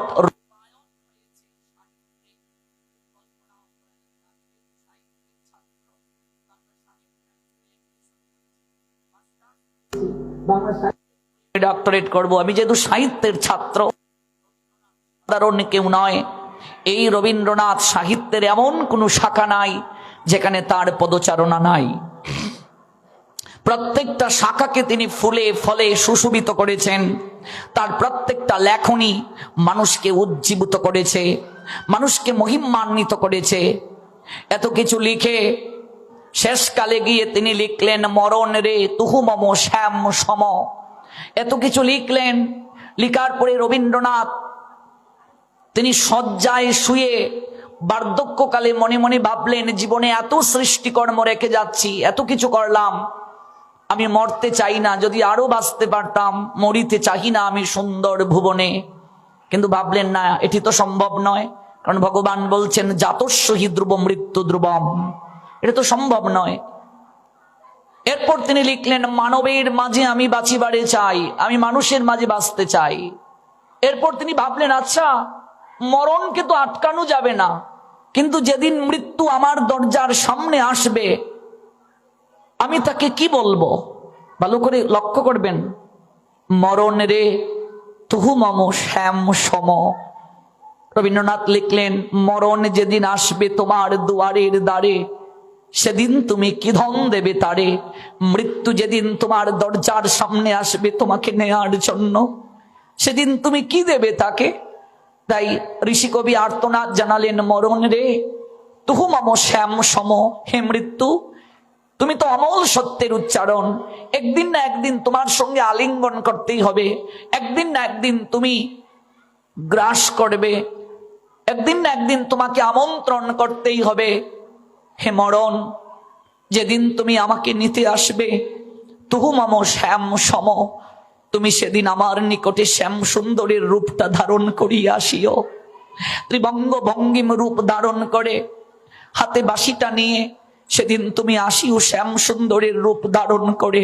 ত্রিভঙ্গ ভঙ্গিম রূপ বংশীদারী অপরূপ, রসময়ে গুণনিধিশালী, বর্ণ নব জলধর, শিরে শিকি পিচ্ছবর, অলকা তিলকা শোভা পায়, পরিধানে পিতবাস, বদনে মধুর হাস, হেন রূপ জগত মাতা ইন্দ্র নীল, যিনি কৃষ্ণ রূপকানি সখিরে হেরিয়া কদম্ব মূলে। আমার মন উচ্চাটন না চলে চরণ, আমি সংসার গেলাম ভুলে। তুমি ওই রূপটা ধারণ করে আসিও, যে রূপটা দর্শন করে রাধারানী সংসার বলেছিলেন, যে রূপটা ধারণ করে সাধক সাধিকা জীবন যৌবন সপে দিয়েছে। রাজা রাজ সিংহাসন ত্যাগ করে চলে গিয়েছে, ভিখারির বেশ ধারণ করে নগরে নগরে হরিনাম করে ভিক্ষা চায়। রাজশাহী জেলার জমিদার নরোত্তম কেঁদে কেঁদে যে রূপটাকে দর্শনের নিমিত্তে বলেছিলেন, বিষয় বাসনার মুখে তুলে দিয়া ছাই, আমি নগরে মাগিয়া খাইব গাইব নিতাই। তুমি অন্তিমকালে ওই রূপটা ধারণ করে আমার নিকটে আসিও। ভবের ঘাটে তুমি দুটো বাহু তুলে দাঁড়িয়ে থেকো শ্যাম সুন্দর, হাতে বংশীটা নিয়ে আমি যেন তোমার কোলে গিয়ে আশ্রয় নিতে পারি। সেদিন তোমাকে আমায় আলিঙ্গন করে ভবের ঘাটে তোমার চরণ তরিতে তুলে তুমি আমাকে ওই সংসার তরণী দ্বারা পার করে দিও। বলো না, সেদিন আমার কবে হবে? এই যে বিশেষ ধারণা, এই যে বিশেষ প্রেক্ষাপট, এরই নাম চেতনা। এই চেতনাই সাধু সঙ্গে লাভ হয়, এই চেতনাই মনুষ্য জীবন প্রাপ্ত হয়ে মানুষ ভাবনায় আনয়ন করতে পারে। আর কোনো জন্মে সেটি সম্ভব নয় রে মা। পশুকুলে নয়, পাখিকুলে নয়, কৃমিকীট কুলে নয়, একমাত্র মানুষ কুলে সেটি সম্ভব। এই জন্য মানুষ জনমটা দুর্লভ জনম, এই জন্য মানুষ কুলটাকে শ্রেষ্ঠ কুল বলে। কথে কুসুকৃতি ফলে মানুষ উত্তম কুলে, তাহাতে ভারতবর্ষে জন্ম। এই ভারত ভূমিতে আমাদের জন্ম অনেক সুকৃতির কারণে। মনে রাখবে, এই ভূমি পবিত্র, এই ভূমি সাধনার ভূমি, সাধক সাধিকার আশ্রয়স্থল। ভগবান যুগে যুগে এই ভূমিতে আসেন, দেবতারা পার্ষদ রূপে আসেন ভগবানের এই ভূমিতে। এই ভূমি পবিত্র, এই মাটি শীতল পাটির নিয়ায়, যেখানেই তার অঙ্গ রাখি সেখানেতেই শীতল পাটি। আমরা এই ভূমিতে মানুষ কুলে এলাম রে মা, একদিনে এই জন্ম প্রাপ্ত হই নাই, বহু জন্মের সৌভাগ্যের কারণে এই জন্ম প্রাপ্ত হয়েছি আমরা। কি করলাম মা? একটিবার বিবেককে প্রশ্ন করুন তো, আমি কি করলাম এই মনুষ্য জীবন প্রাপ্ত হয়ে? একটা ব্যবসায়ী সারা দিন শেষে সন্ধ্যাবেলা হিসাবের খাতাটা খুলে আজকে তার কত টাকা কেনা বেচা হলো, ঠিক কিনা? একটা গৃহকর্ত্রী, সেই গৃহকর্ত্রী কি করে? সে হিসাব করে দেখলো আর ৩,০০০ টাকা আমার কাছে আছে, বেতন পেতে আরো প্রায় ৯ দিন বাকি, এই ৩,০০০ টাকা দিয়ে আমাকে ৯ দিন চলতে হবে, ঠিক কিনা? হিসাব করে চলছে কিনা? তাহলে একজন গৃহকর্ত্রী হিসাব করে সংসার চালাচ্ছে। একটা ব্যবসায়ী সারা দিন শেষে সন্ধ্যাবেলা হিসাব করে, মাস শেষে হিসাব হয়, বছর শেষে একটা হালখাতা হয়। আপনার বয়স আমার বয়স, যাদের এখানে ৩০ হলো, ৪০ হলো, ৫০ হলো, ৬০ হলো, ৭০ হলো, আমার মনে হয় ৮০ কিংবা ৯০ নাই বললেই চলে।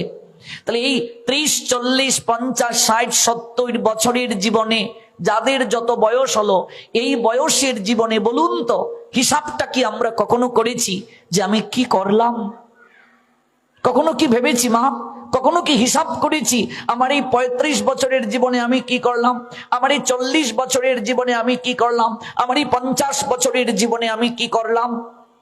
যে জীবনের হিসাব করতে পারে না সে মানুষ নয়, সে কখনো মানুষ বলে গণ্য নয়। যে বিবেক প্রাপ্ত হয়ে বিবেকের সদ্ব্যবহার করতে পারে না সে মানুষ না।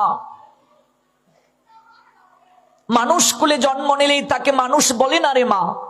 কুকুরের বাচ্চাটা জন্মসূত্রে কুকুর, বিড়ালের বাচ্চাটা জন্মসূত্রে বিড়াল, ছাগলের বাচ্চাটা জন্মসূত্রে ছাগল, গরুর বাচ্চাটাকে গরুই বলে, কিন্তু মানুষের বাচ্চাটাকে মানুষ বলে না। মানুষ হতে গেলে সাধনা করতে হয়। মানুষ হইতে কজন পারে, মানুষ হইতে কজন পারে। মানুষ হতে গেলে 5টা যোগ্যতা প্রয়োজন। ছোটবেলা বাড়িতে গুরুজন যখন আসতেন, মা বলতেন একটু প্রণাম কর, প্রণাম কর। প্রণাম করার পর মা বলতেন আশীর্বাদ করবেন আমার ছেলেটা যেন মানুষ হয়। আমার মনে প্রশ্ন জেগেছিল, মানুষের বাচ্চা মানুষ হবে, কেমন আশীর্বাদ চাইছে মা? মা বললেন মানুষের ঘরে জন্ম নিলেই তাকে মানুষ বলে না রে বাবা, মানুষ হতে গেলে সাধনা করতে হয়। এই যে আমরা মানুষ, যার হুঁশ জ্ঞান নাই তাকে মানুষ বলে না। আজকাল আমরা অমানুষ হয়ে যাচ্ছি। আমরা ধর্মের নামে অমানুষ, দানব, দৈত্য হচ্ছি। আমরা ধর্মান্ধতার খেলায় মেতে উঠেছি। আমরা চারিদিকে অনাচার, অবিচার, বিবেকহীন, আমরা মনুষ্যত্বহীন। আমরা ইটের পর ইট, মধ্যে মানুষ কীট বাস করছি। আমরা চারিদিকে শুধু ইট আর ইট, আর মধ্যে আমরা মানুষ রূপী কীট বাস করছি। নাইকো স্নেহ, হৃদয়ে নাইকো ভালোবাসা।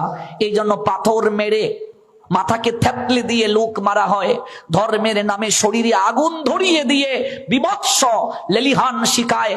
আমরা আনন্দ করি, উন্মাদনা করি। আমরা মানুষ নই, আমরা মানুষ রূপী দানব, মানুষ রূপী দৈত্য। আমরা বিবেক বর্জিত পশু, আমরা কুলাঙ্গার, আমরা কৃমিকীট। আমরা মানুষ হতে গেলে যে সাধনার কথা শাস্ত্র বলছে, আমরা মনুষ্যের সেই উচ্চ আকাঙ্ক্ষা থেকে দূরে সরে গেছি। বিবেক বোধ থেকে, মানবতা বোধ থেকে, মহানুভবতা থেকে আমরা অনেক দূরে সরে গেছি। একটা পশু আহার গ্রহণ করে, মানুষও আহার গ্রহণ করে। একটা পশু নিদ্রা যায়, মানুষও নিদ্রা যায়। একটা পশু বংশ বিস্তার করে, মানুষও বংশ বিস্তার করে।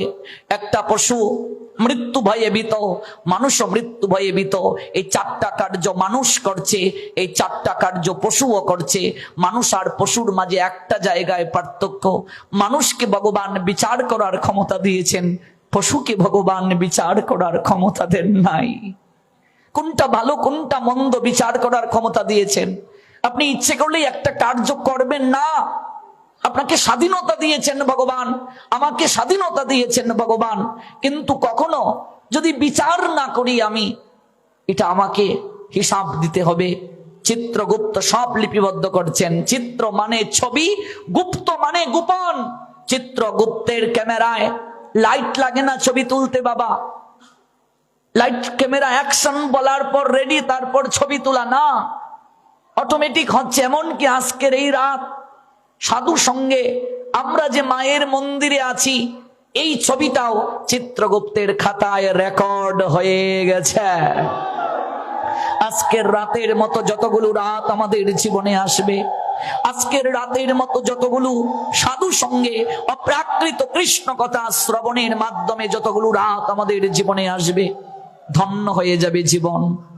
সৌভাগ্য আমাদের জীবনকে আষ্টে পৃষ্ঠে বেঁধে দেবে। এটাই জীবনের সবচেয়ে বড় প্রাপ্তি। তাই শ্রবণ করুন কায় মনোবাক্যে। কেমন ভাবে? শ্রীমদ্ ভগবদ গীতা বলছেন 8শ অধ্যায়, মুখ্য যোগ। শ্রদ্ধাবান অনশুবচ শৃণুয়াত অপি ইয়া নরহ স অপি মুক্ত শুভান লোকান প্রাপ্নুয়াত পুণ্য কর্মানাম।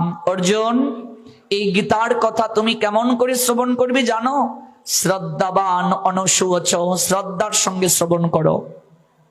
অনশুবচ, হিংসা থেকে বের হয়ে শ্রবণ করো অর্জুন। ইয়া নরাহ, নর মানে মনুষ্য।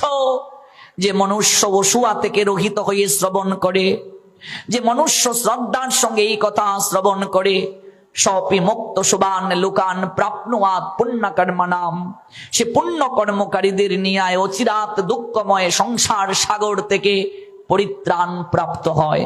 আর যদি শ্রদ্ধাহীন ভাবে কেউ ধর্ম প্রতিপালন করে, আজকাল তো ধর্মের আড়ম্বর চারিদিকে, কে কত বেশি ডেকোরেশন করবে, কোন পূজার মণ্ডপ কত বেশি লাইটিং হবে, মূর্তি আনকমন হবে।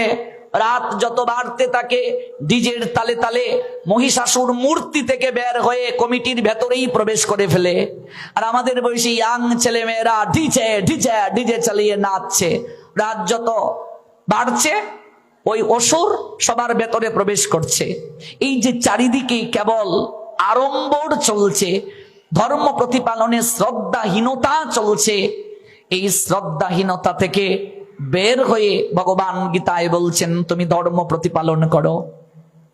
অশ্রদ্ধা ধনা পুরুষা ধর্মস্য অশ্ব পরন্তপ অপ্রাপ্য মাম নিবর্তন্তে মৃত্যু সংসার বর্তনী। অর্জুন শোনো, যদি কেউ ধর্ম প্রতিপালনে শ্রদ্ধা থেকে সরে যায়, অপ্রাপ্য মাম, সে কোনোদিন আমায় প্রাপ্ত হবে না।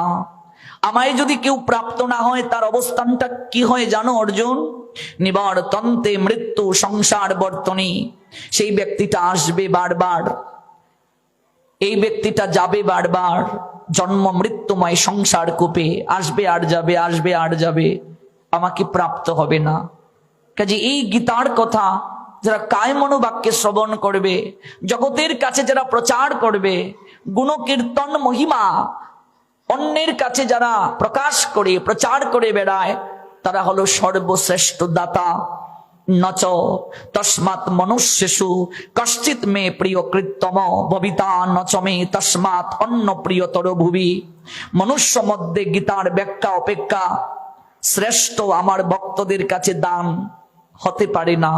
জগতে যত প্রকার দান আছে, শ্রেষ্ঠ দান ভগবানের কথা দান। এটা আত্মার আহার, এই আহার দ্বারা আত্মা সমৃদ্ধ হয়। পৃথিবীতে তার থেকে প্রিয় আমার আর কেউ নয় অর্জুন, ভবিষ্যতে তার থেকে প্রিয় আমার আর কেউ হবে না।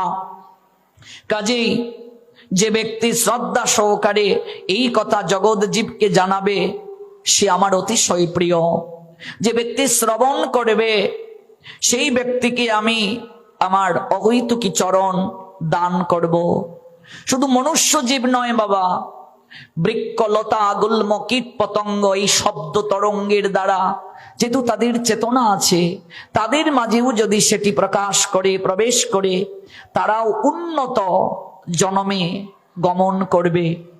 সংসারে যেহেতু আমরা আছি, সংসারকে বাদ দিয়ে যেতে কোথাও পারবো না। এই জন্য সংসারে থেকে যখনই সাধু সঙ্গ কোথাও হয়েছে, আপনি সংবাদটা পাবেন, দ্রুত গতিতে চলে যাবেন। আমি আমার মাকে দেখেছি ছোটবেলা, তিনি যখন দুপুরবেলা গীতা পাঠ কোথাও হতো, রাত্রিবেলা থেকেই প্রস্তুতি নিয়ে নিতেন, আগামীকাল দুপুরে যেতে হবে। সকালবেলায় রান্নাবান্না করে রেখে আমাকে নিয়ে দৌড়। আমার মা খুব আমাকে অনুপ্রেরণা দিতেন। আমি যখন 2003 সালে প্রধানমন্ত্রী খালেদা জিয়া কর্তৃক পুরস্কার পেয়েছি, আমি 2003-এ আমি ক্লাস 5-এ ট্যালেন্টের মাঝে ফার্স্ট হয়েছিলাম। বেগম খালেদা জিয়া তিনি চলে গেলেন, তার প্রতি আমার শ্রদ্ধা কৃতজ্ঞতা। আমি তার কাছ থেকে পুরস্কার পেয়েছি 2003 সালে। আমার মা কেঁদে কেঁদে বলেছিলেন, তখন আমি ক্লাস 5-এ পড়ি, বাবা জানিস না তুই কি পেয়েছিস? আজকে মাকে বলি, তার থেকে বড় পুরস্কার তুমি আমায় দিয়েছ। তুমি যদি আমায় সাধু সঙ্গে না নিয়ে যেতে, এই জীবনের উদ্দেশ্য আমার জানা হতো না। লক্ষ লক্ষ ভক্তের চরণধুলি প্রাপ্তির সৌভাগ্য হতো না। মনে রাখবে, সাধু সঙ্গ ছাড়া জীবনে কখনো জীব ভক্তি লাভ করতে পারে না, ভগবানের প্রতি শ্রদ্ধা আনয়ন করতে পারে না। সাধু সেবা ছাড়া, সাধু সঙ্গ ছাড়া জীবের কিচ্ছু প্রাপ্তি সম্ভব নয়। সব সেবা নিস্তার পেয়েছে কেবা। এই দুর্লভ জীবন, এই জীবন ক্ষণস্থায়ী। আমরা জানলাম আলোচনার প্রথম দিকে যে মরে গেলে কিচ্ছু নিয়ে যেতে পারবো না, একমাত্র সৎকর্ম যাবে, অসৎকর্ম যাবে। তো সৎসঙ্গে স্বর্গবাস হয়, সৎসঙ্গে উন্নত গতি প্রাপ্তি হয়, অসৎসঙ্গে নিম্ন গতি প্রাপ্তি হয়। সৎসঙ্গ তাই সাধু সঙ্গ। সাধু সঙ্গের যেখানেই আয়োজন হবে, আপনাকে আমাকে ছুটে যেতে হবে। এই 3টা দিন ভগবানকে দিয়ে দিন যে আমাকে 8টার আগে 7:30টায় আমাকে গিয়ে মায়ের মন্দিরে বসতে হবে। এই 2 থেকে 3 ঘন্টা সময় আর কারো জন্য নয়, কেবল ভগবান তোমার জন্য। সাধু দর্শনে যায় মনের ময়লা, পরশে হয় প্রেম তরঙ্গ। সাধু দর্শন মাত্রই আমাদের চিত্তে প্রেম লাভ হয়, আমাদের চিত্তে ভক্তির উদয় হয়ে যায় দর্শন মাত্র। গঙ্গায় যদি আপনি গিয়ে স্নান করেন, গঙ্গায় অবগাহিত হলে আপনি পবিত্র হবেন শরীরগত দিক থেকে, কিন্তু সাধু দর্শন মাত্রই আপনার কোটি কোটি গঙ্গা স্নানের ফল হয়ে যায়। দর্শনে পবিত্র করো এই তোমার গুণ, সাধু দর্শনের দ্বারাই কৃপা হয়ে যায়। এত কৃপা সাধু দর্শনের, দর্শনে পবিত্র করো এই তোমার গুণ। এই জন্য সাধুর সঙ্গে একটাই প্রার্থনা আমাদের, কৃষ্ণ প্রেম ভক্তি প্রাপ্তির প্রার্থনা। ভগবানের কাছে চাইলে কি হবে না? হবে। কিন্তু আমি কি তার সঙ্গে এই সম্বন্ধটা গভীরভাবে স্থাপন করতে পেরেছি? যদি পারি আমার ডাক নিশ্চয়ই ভগবান শুনবেন। কিন্তু যতক্ষণ পর্যন্ত আমি এই সম্পর্কটা স্থাপন করতে না পারবো, যিনি সম্পর্ক স্থাপন করতে পেরেছেন ওই তার চরণে আমাকে আবেদন জানাতে হবে। আমরা সরাসরি যেমন প্রধানমন্ত্রীর সঙ্গে দেখা করতে পারি না, কিন্তু একটা মাধ্যম যদি থাকে খুব সহজে তার কাছে যাওয়া যায় কিনা? সাধুরা হলেন মাধ্যম, বিশেষ কৃপা প্রাপ্ত তারা ভগবানের। তারা সতত ভগবানের চিন্তায় থাকেন, ভগবানের চিন্তায় মগ্ন থাকেন। গোবিন্দ কহেন মম বৈষ্ণব পরাণ, সাধু বৈষ্ণব হলেন মাধ্যম।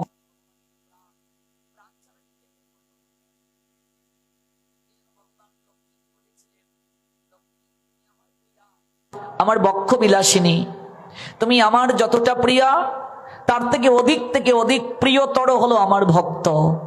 ভক্ত আমার তোমার থেকেও প্রিয়। এই জন্য ভগবান উগ্র নৃসিংহ রূপে যখন আবির্ভূত হয়েছিলেন, দেবতারা গিয়ে প্রার্থনা করেছিলেন রূপটাকে শান্ত করার জন্য। দেবতাদের আমন্ত্রণে আবেদনেও শান্ত রূপ হয় নাই ভগবানের। লক্ষ্মী প্রার্থনা করেছিলেন, শান্ত হয়নি। তারপর সকল দেবতারা প্রহ্লাদের কাছে গেলেন, তুমিই পারো একমাত্র এই রূপকে সৌম্য করতে, শান্ত করতে। প্রহ্লাদ যখন গিয়ে দাঁড়ালেন, আবেদন জানালেন, সঙ্গে সঙ্গে ভগবান স্বরূপে এলেন। ভক্তের ডাকের তো শক্তিমা।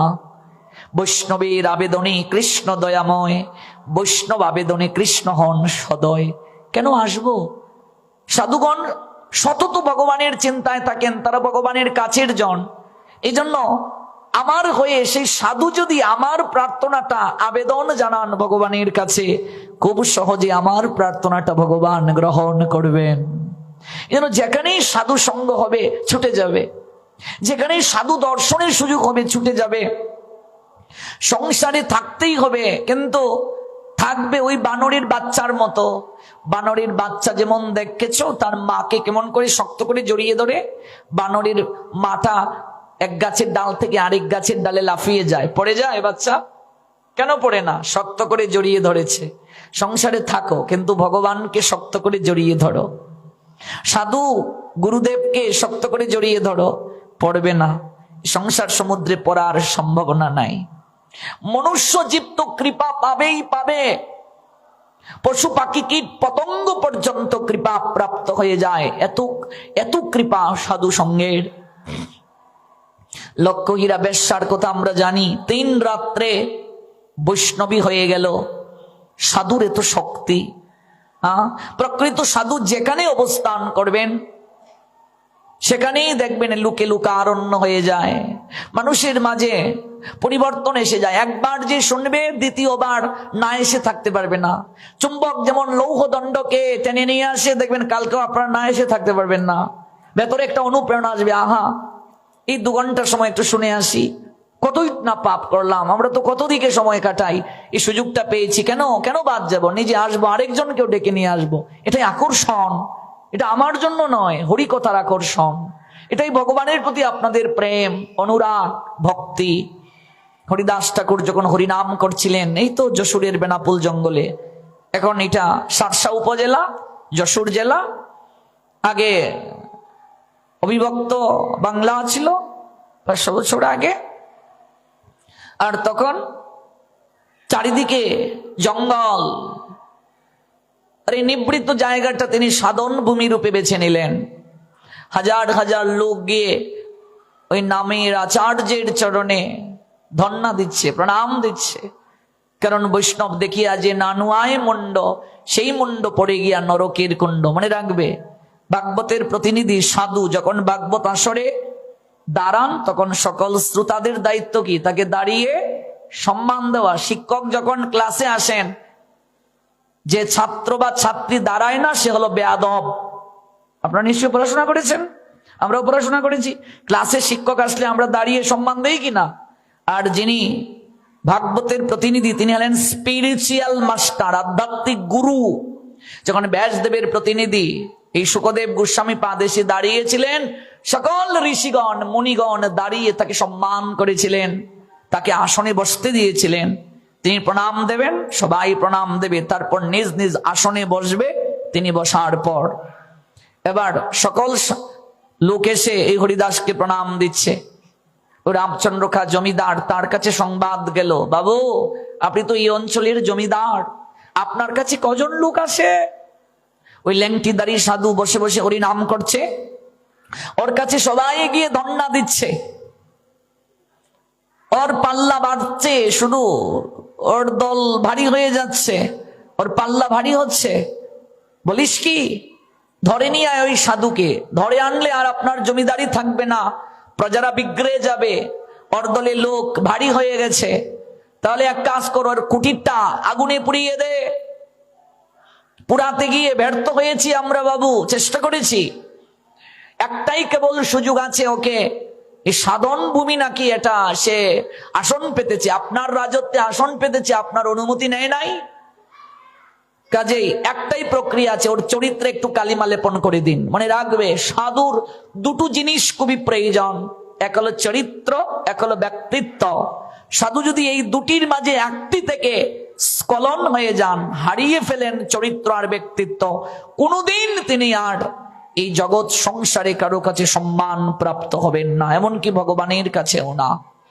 এই জন্য সর্বাগ্রে একজন সাধু এই দুটো বিষয়কে তিনি গুরুত্ব প্রদান করবেন, এক হলো চরিত্র, এক হলো ব্যক্তিত্ব। তাহলে তার চরিত্রে কালিমা লেপন কি করে করা যায়? রামচন্দ্র কা বলছেন, এই ভার আমার উপর দাও, এই দায়িত্বটা আমার উপরে ছেড়ে দাও। অন্দর মহল থেকে এক গাল হেসে লক্ষ হীরা গণিকা বের হয়ে এলো। বাবু তাকিয়ে দেখুন আমার দিকে, আপনি চিন্তা করছেন কেন? আমাকে দেখলে কত রাজা মহারাজ পাগল হয়ে যায়, উন্মাদ হয়ে যায়। অত সামান্য এক ল্যাংটিদারি সাধু আমাকে একবার দেখেই ভুলে যাবে হরিনাম করা। পারবে তুমি?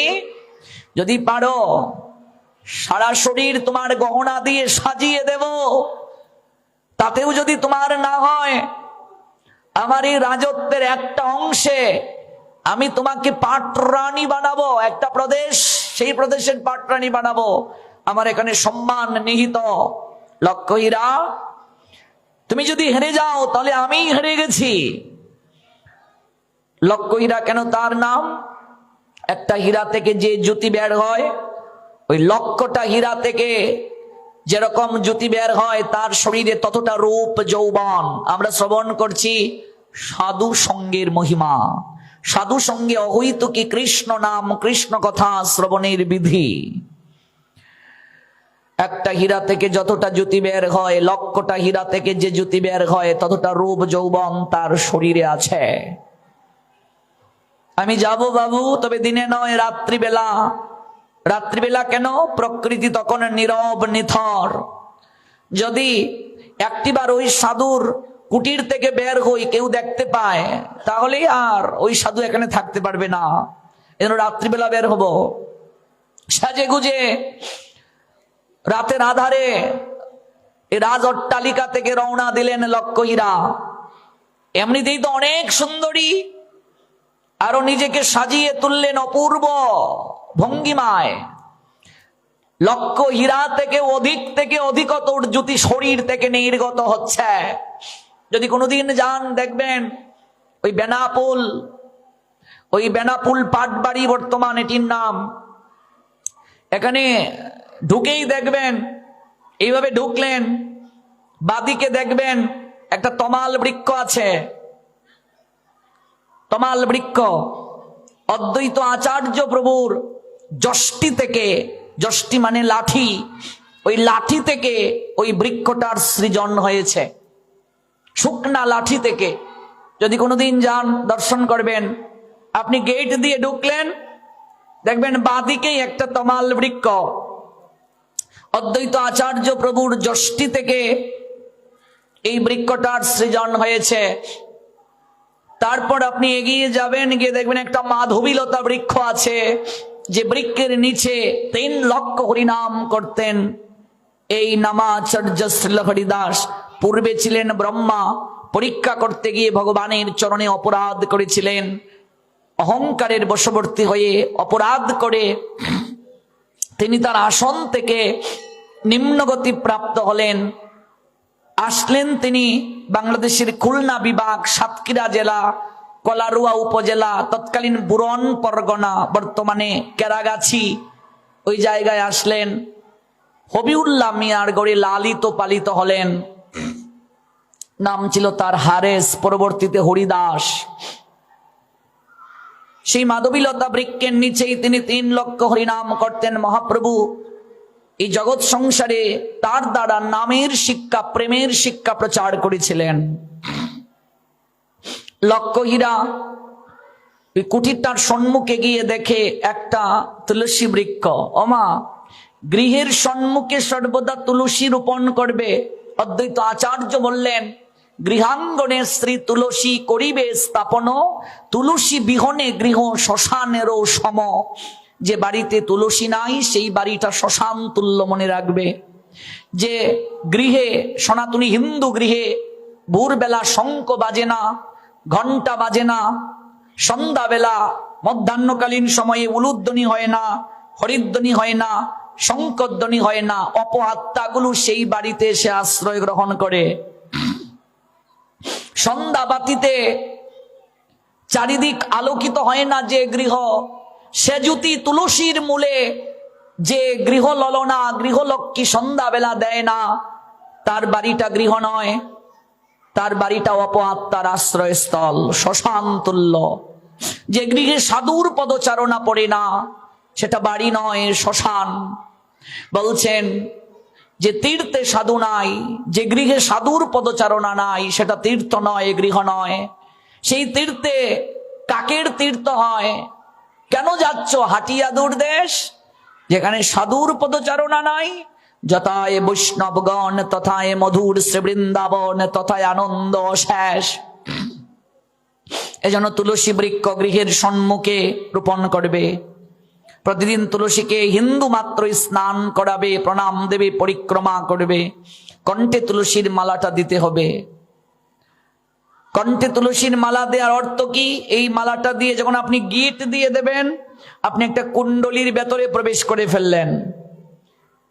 ওই কুণ্ডলীর ভেতরে কোনো অসুর, কোনো রাক্ষস, কারো প্রবেশের অধিকার নাই। আচ্ছা, সীতা দেবী যদি কুণ্ডলী লঙ্ঘন না করতেন, রাবণের ক্ষমতা ছিল তাকে হরণ করার। ওই কুণ্ডলীটা লঙ্ঘন করার কারণেই তো রাবণ তাকে হরণ করতে পেরেছে। আপনি যখন তুলসীর মালাটা গলে দিয়ে গিট দিয়ে দেবেন, আপনি একটা কুণ্ডলীর ভেতরে প্রবেশ করে ফেললেন। যমদূত কখনো আপনাকে এই কুণ্ডলীর ভেতরে প্রবেশ করে নিতে পারবে না। আপনি 56 ব্যঞ্জন রন্ধন করে ভগবানকে দিলেন, তুলসী ব্যতীত নিবেদন হবে মা, প্রসাদ হবে, ভোগ হবে। যার শরীরে তুলসী নাই, ওই শরীরটাও ভগবানের সেবায় লাগে না বাবা।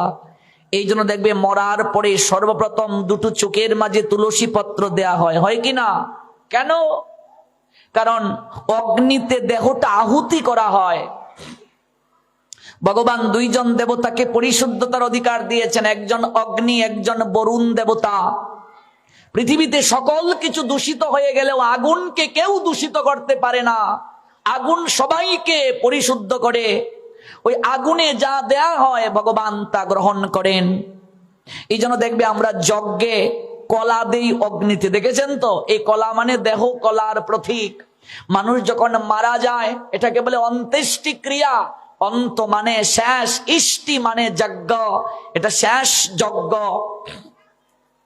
ওই শ্মশানে নিয়ে গিয়ে অগ্নির মাঝে দেহ কলাটাকে আহুতি দেয়া হয়। কিন্তু আগুনে কোনো কিছু দিলেই তো আর ভগবান গ্রহণ করবেন না। তুলসী ব্যতীত ভগবান গ্রহণ করেন না। এই জন্য দেখবেন নয়নে সর্বপ্রথম তুলসী দেয়া হয়। এটা হলো ধর্মীয় ব্যাখ্যা। কিন্তু বিজ্ঞান বলছে মানুষ মারা যাওয়ার পরও তার এই যে চোখের দৃষ্টি শক্তি একটা নির্ধারিত সময় পর্যন্ত এটা বর্তায় থাকে। এই জন্য অনেকে মরণোত্তর চক্ষু দান করে জগতের কল্যাণে। ওই তুলসীকে বলে বাসিল, ডাস্ট্রেট পয়জন, অ্যান্টিভাইরাস রূপে কাজ করে এটা। এই জন্য তুলসী যদি চুকে দেয়া হয়, সহজে ভাইরাস ব্যাকটেরিয়া এই চুকটাকে আক্রমণ করতে পারে না। তুলসীর ঔষধি ক্ষমতা আছে, এর থেকে 80টা রোগের ঔষধ তৈরি করা হয়। বিজ্ঞানও সমর্থন করেছে। আমাদের আর্য ঋষিগণ হাজার হাজার হাজার বছর আগে গবেষণা করে এগুলো বলেছেন, বিজ্ঞান এগুলোকে অ্যাপ্রুভ করছে। এই জন্য হিন্দু মাত্রই কণ্ঠে তুলসী মালাটা থাকা উচিত। এটা কলিযুগে শ্রীমান মহাপ্রভু আমাদেরকে বিধান দিয়ে গেলেন। তুলসী ব্যতীত ভোগ হবে না। আপনি যেখান থেকেই দীক্ষা নেন, যে মত পথ থেকেই দীক্ষা গ্রহণ করুন না কেন, তুলসীকে কোনো মত পথ অমর্যাদা করেছে, অবমাননা করেছে? করেনি। হরিনামকে কোনো মত পথ অবমাননা করেছে? হরিনাম দিয়ে শুরু করতে হয়, হরিনাম দিয়ে শেষ করতে হয়। হরিনাম করেই শেষের দিনে আপনাকে আমাকে অন্তিম ঠিকানা শ্মশানে নিয়ে যাওয়া হয়। হরিনামই তো একমাত্র সম্বল। যখন লক্ষ্মীরা ভেতরে প্রবেশ করবে, দেখে যে কুটিরটার সম্মুখে একটা এরকম তুলসী বৃক্ষ, আহা কি সুন্দর, তাকিয়ে রইল। কোনোদিন এরকম সে তাকায়নি, স্পর্শও করেনি। স্নান প্রণাম সে বেশ্যা, কি করে করবে? করায়নি। কিন্তু তুলসীটার দিকে তাকিয়ে একটা অন্যরকম আকর্ষণ অনুভব হলো তার। আলতু করে একটু পরশ বুলিয়ে দিল। শাস্ত্র জানালেন, যার দর্শনে সর্ব পাপ দূরে যায়, পরশ করিলে বপু পবিত্র করায়। তুলসীকে স্পর্শ করলে আপনার এই বপু শব্দের অর্থ শরীর, শরীর পবিত্র হয়।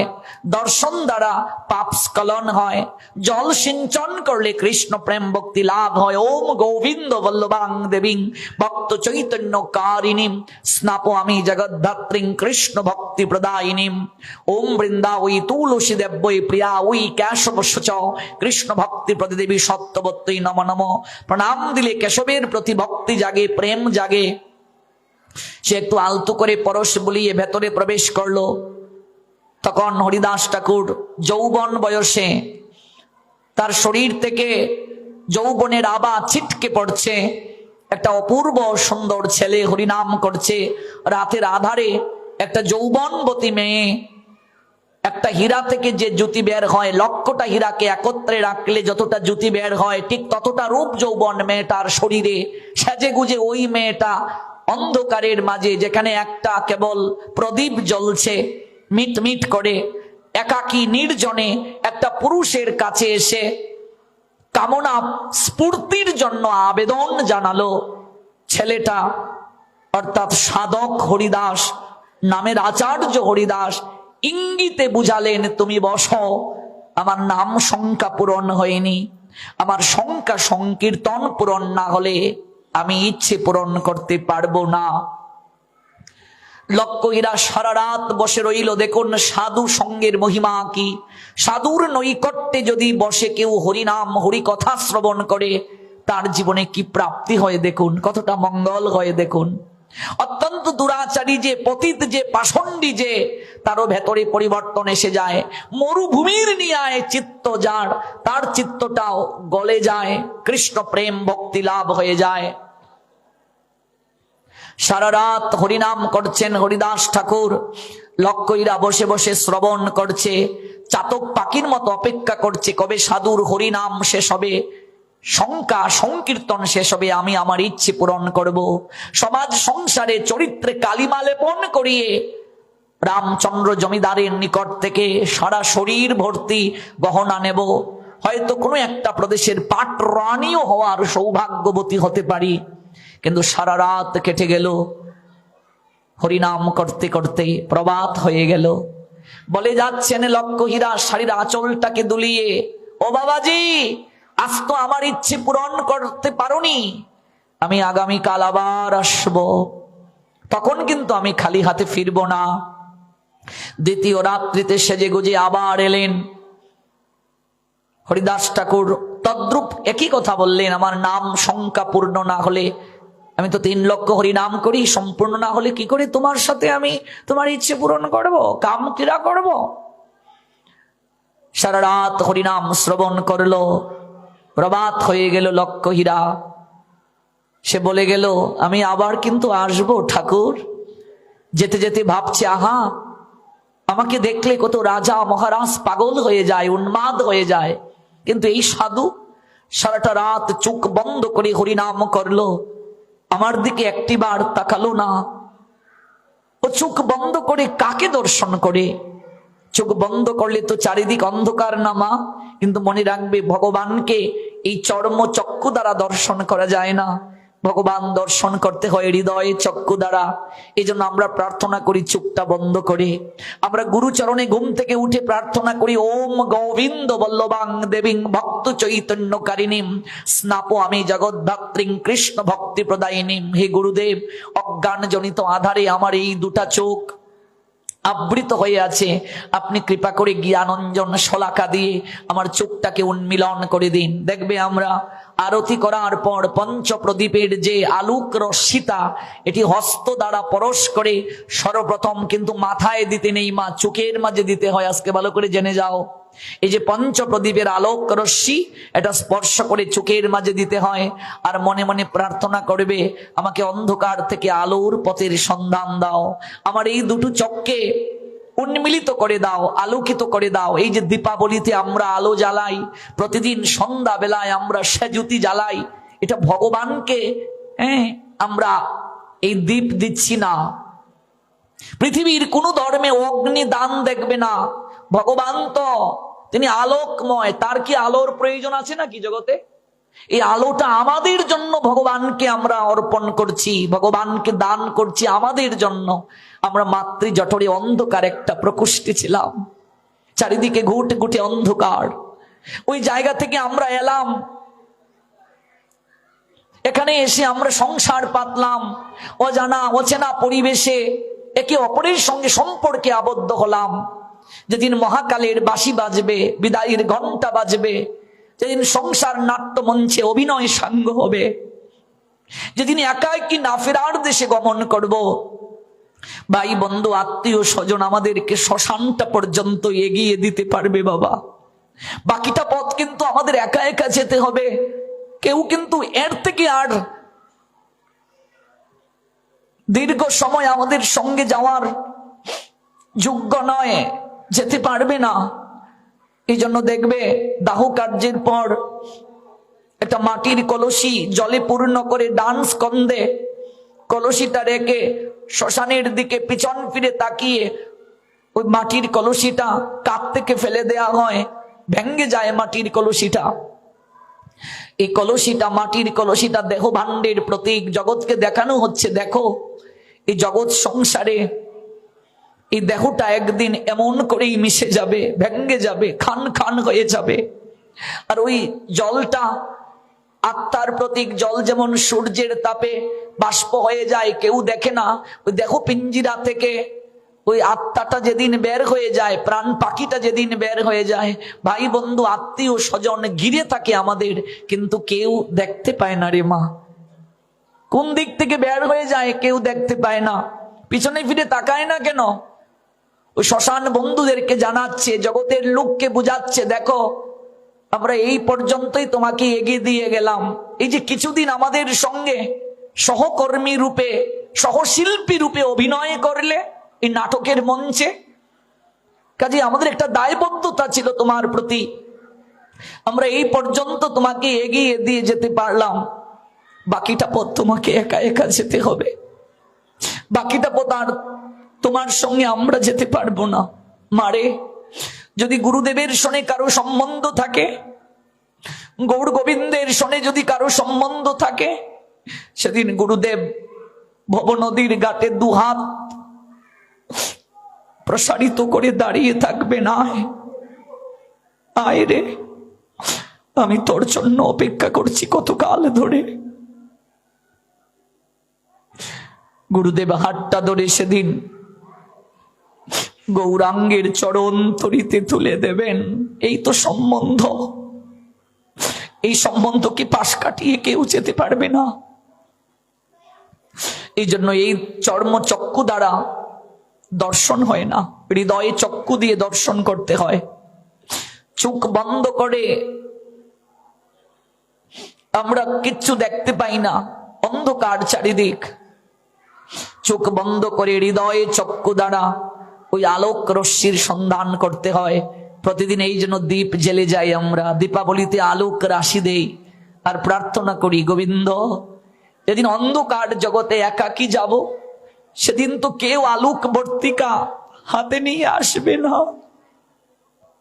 প্রতিদিন তোমার চরণে আলোক রশ্মি জ্বালিয়ে দিচ্ছি গোবিন্দ, সেদিন তুমি সে জুতিটা হাতে নিয়ে দাঁড়িয়ে থেকো অন্ধকার প্রকোষ্ঠে ভবের ঘাটে। তাই প্রতিদিন ওই আলোক রাশি তোমার উদ্দেশ্যে অর্পণ করছি। সেদিন তুমি আলোক রাশিটা হাতে নিয়ে, বইটা হাতে নিয়ে দাঁড়িয়ে থেকো ভবের ঘাটে, আমায় তোমার চরণ তরিতে তুলে নেওয়ার জন্য। প্রতিদিন তাই দীপ জ্বেলে যাই, এজন্যই দীপ জ্বালা, এজন্যই প্রদীপ প্রজ্বলন। দুরাত হরিনাম শুনে বেশ্যা ভাবছে মনে মনে, আমি দুরাত এত সুন্দরী আমি বসে রইলাম, ওই সাধু একটিবার আমার দিকে ফিরেও তাকালো না। হয়তো আমি এত সেজে গুজে যে আসি, ওই সাধুর ভালো লাগে না, তাই আমি আজ এত সেজে গুজে যাব না। ও যেমন বাবাজি সেজে আছে, আজ আমি একটু মাতাজির সাজ ধারণ করে যাব। এই হলো সঙ্গের প্রভাব বাবা। দেখবে আপনি সাধু সঙ্গে গিয়ে বসছেন, আপনি তিলক কোনোদিন দেন না, কিন্তু আপনাকে সামাজিকতা রক্ষা করতেও তিলকটা কপালে দিতে হয়, ঠিক কিনা? এটা সাধু সঙ্গের কৃপা। হ্যাঁ, আপনি কোনোদিন এইভাবে নিচে বসে প্রসাদ পান না, তো সবাই পাচ্ছে, আপনিও বসছেন, এটা হলো সঙ্গ। এটাই সাধু সঙ্গ, এটাই সঙ্গের প্রভাব। আর প্রকৃত সাধু হরিদাস ঠাকুরের মতো তার বদন থেকে হরিনাম শ্রবণ করেছে। এই জন্য ভেবেছে আমি যে এত সুন্দর করে সেজে গুজে যাই, ওই বাবাজির মনে হয় ভালো লাগে না। ও যেমন বাবাজি সেজেছে, আজকের রাতে আমি একটু মাতাজি সেজে যাব।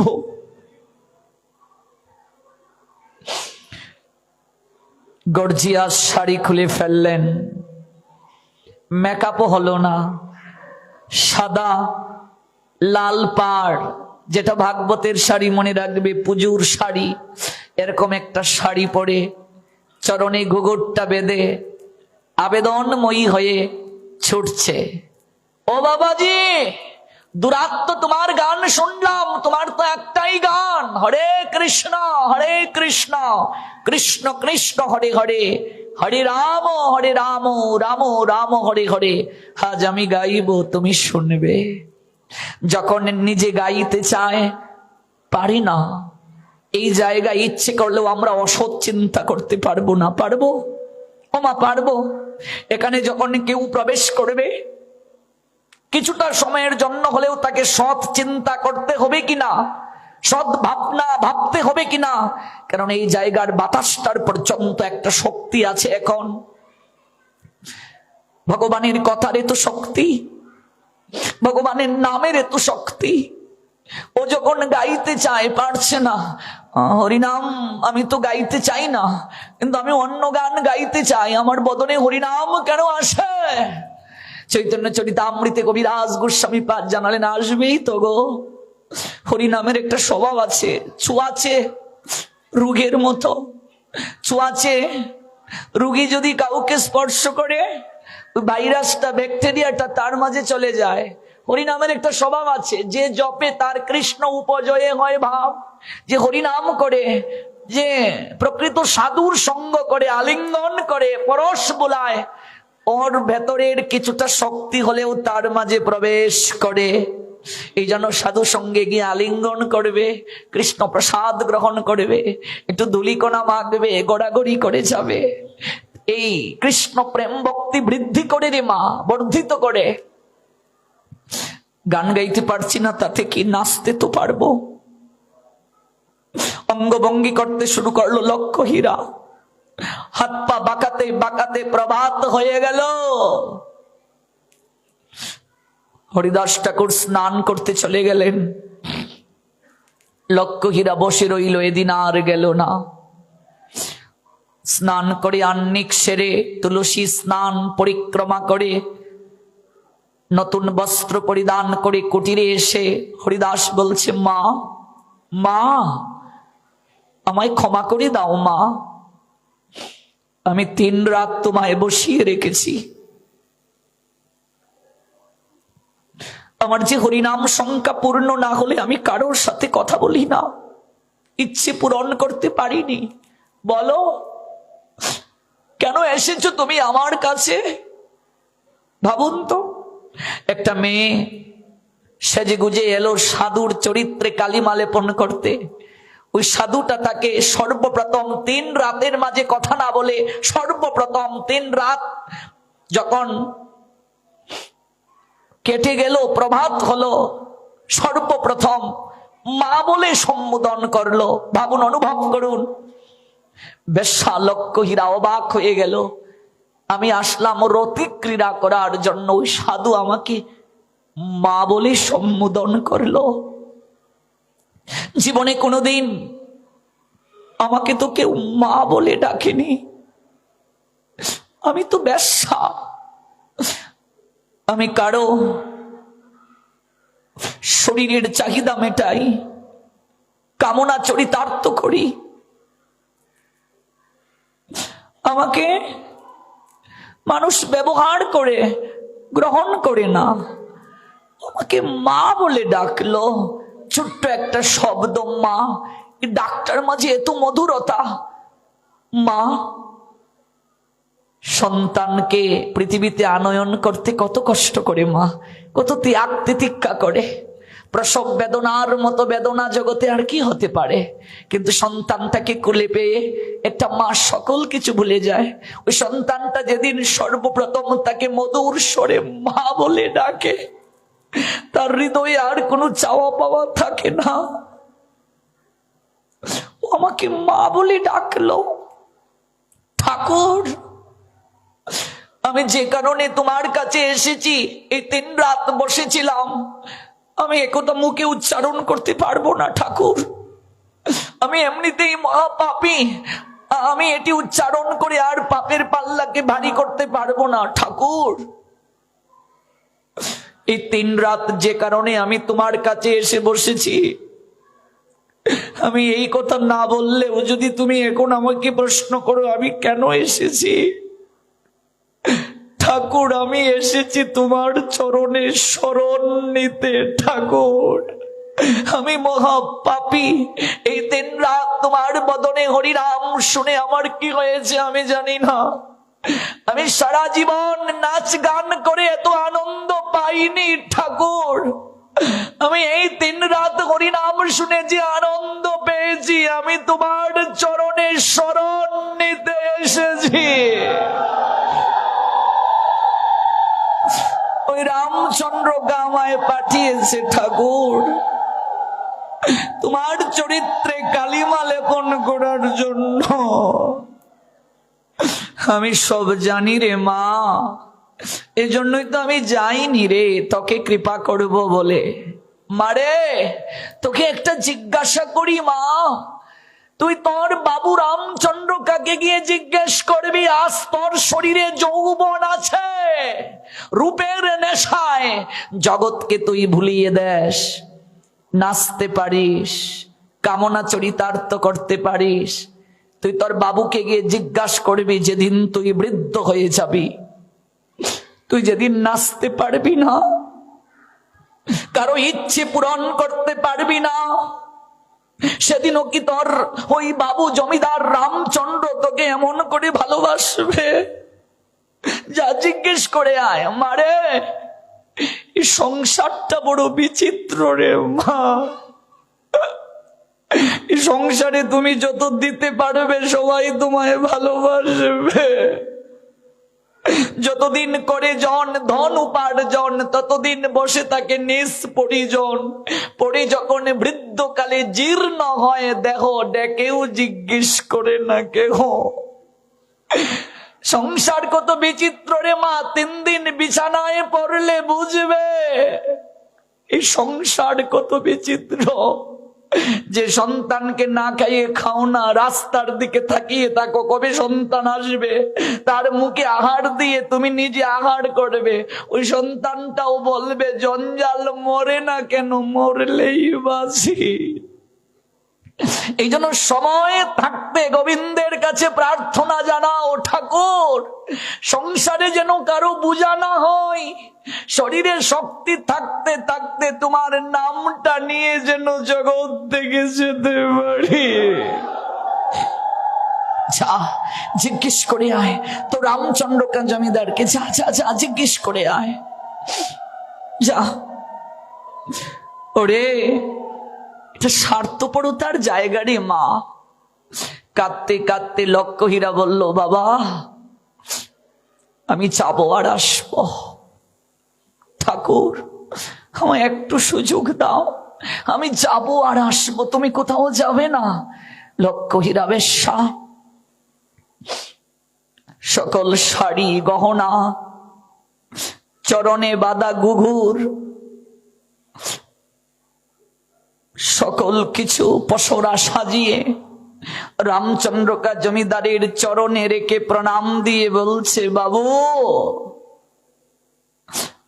বাবু এই নিন, আমি সব আপনাকে ফিরিয়ে দিচ্ছি। কিরে চরণে ঘুঘুর খুলে ফেললি কেন?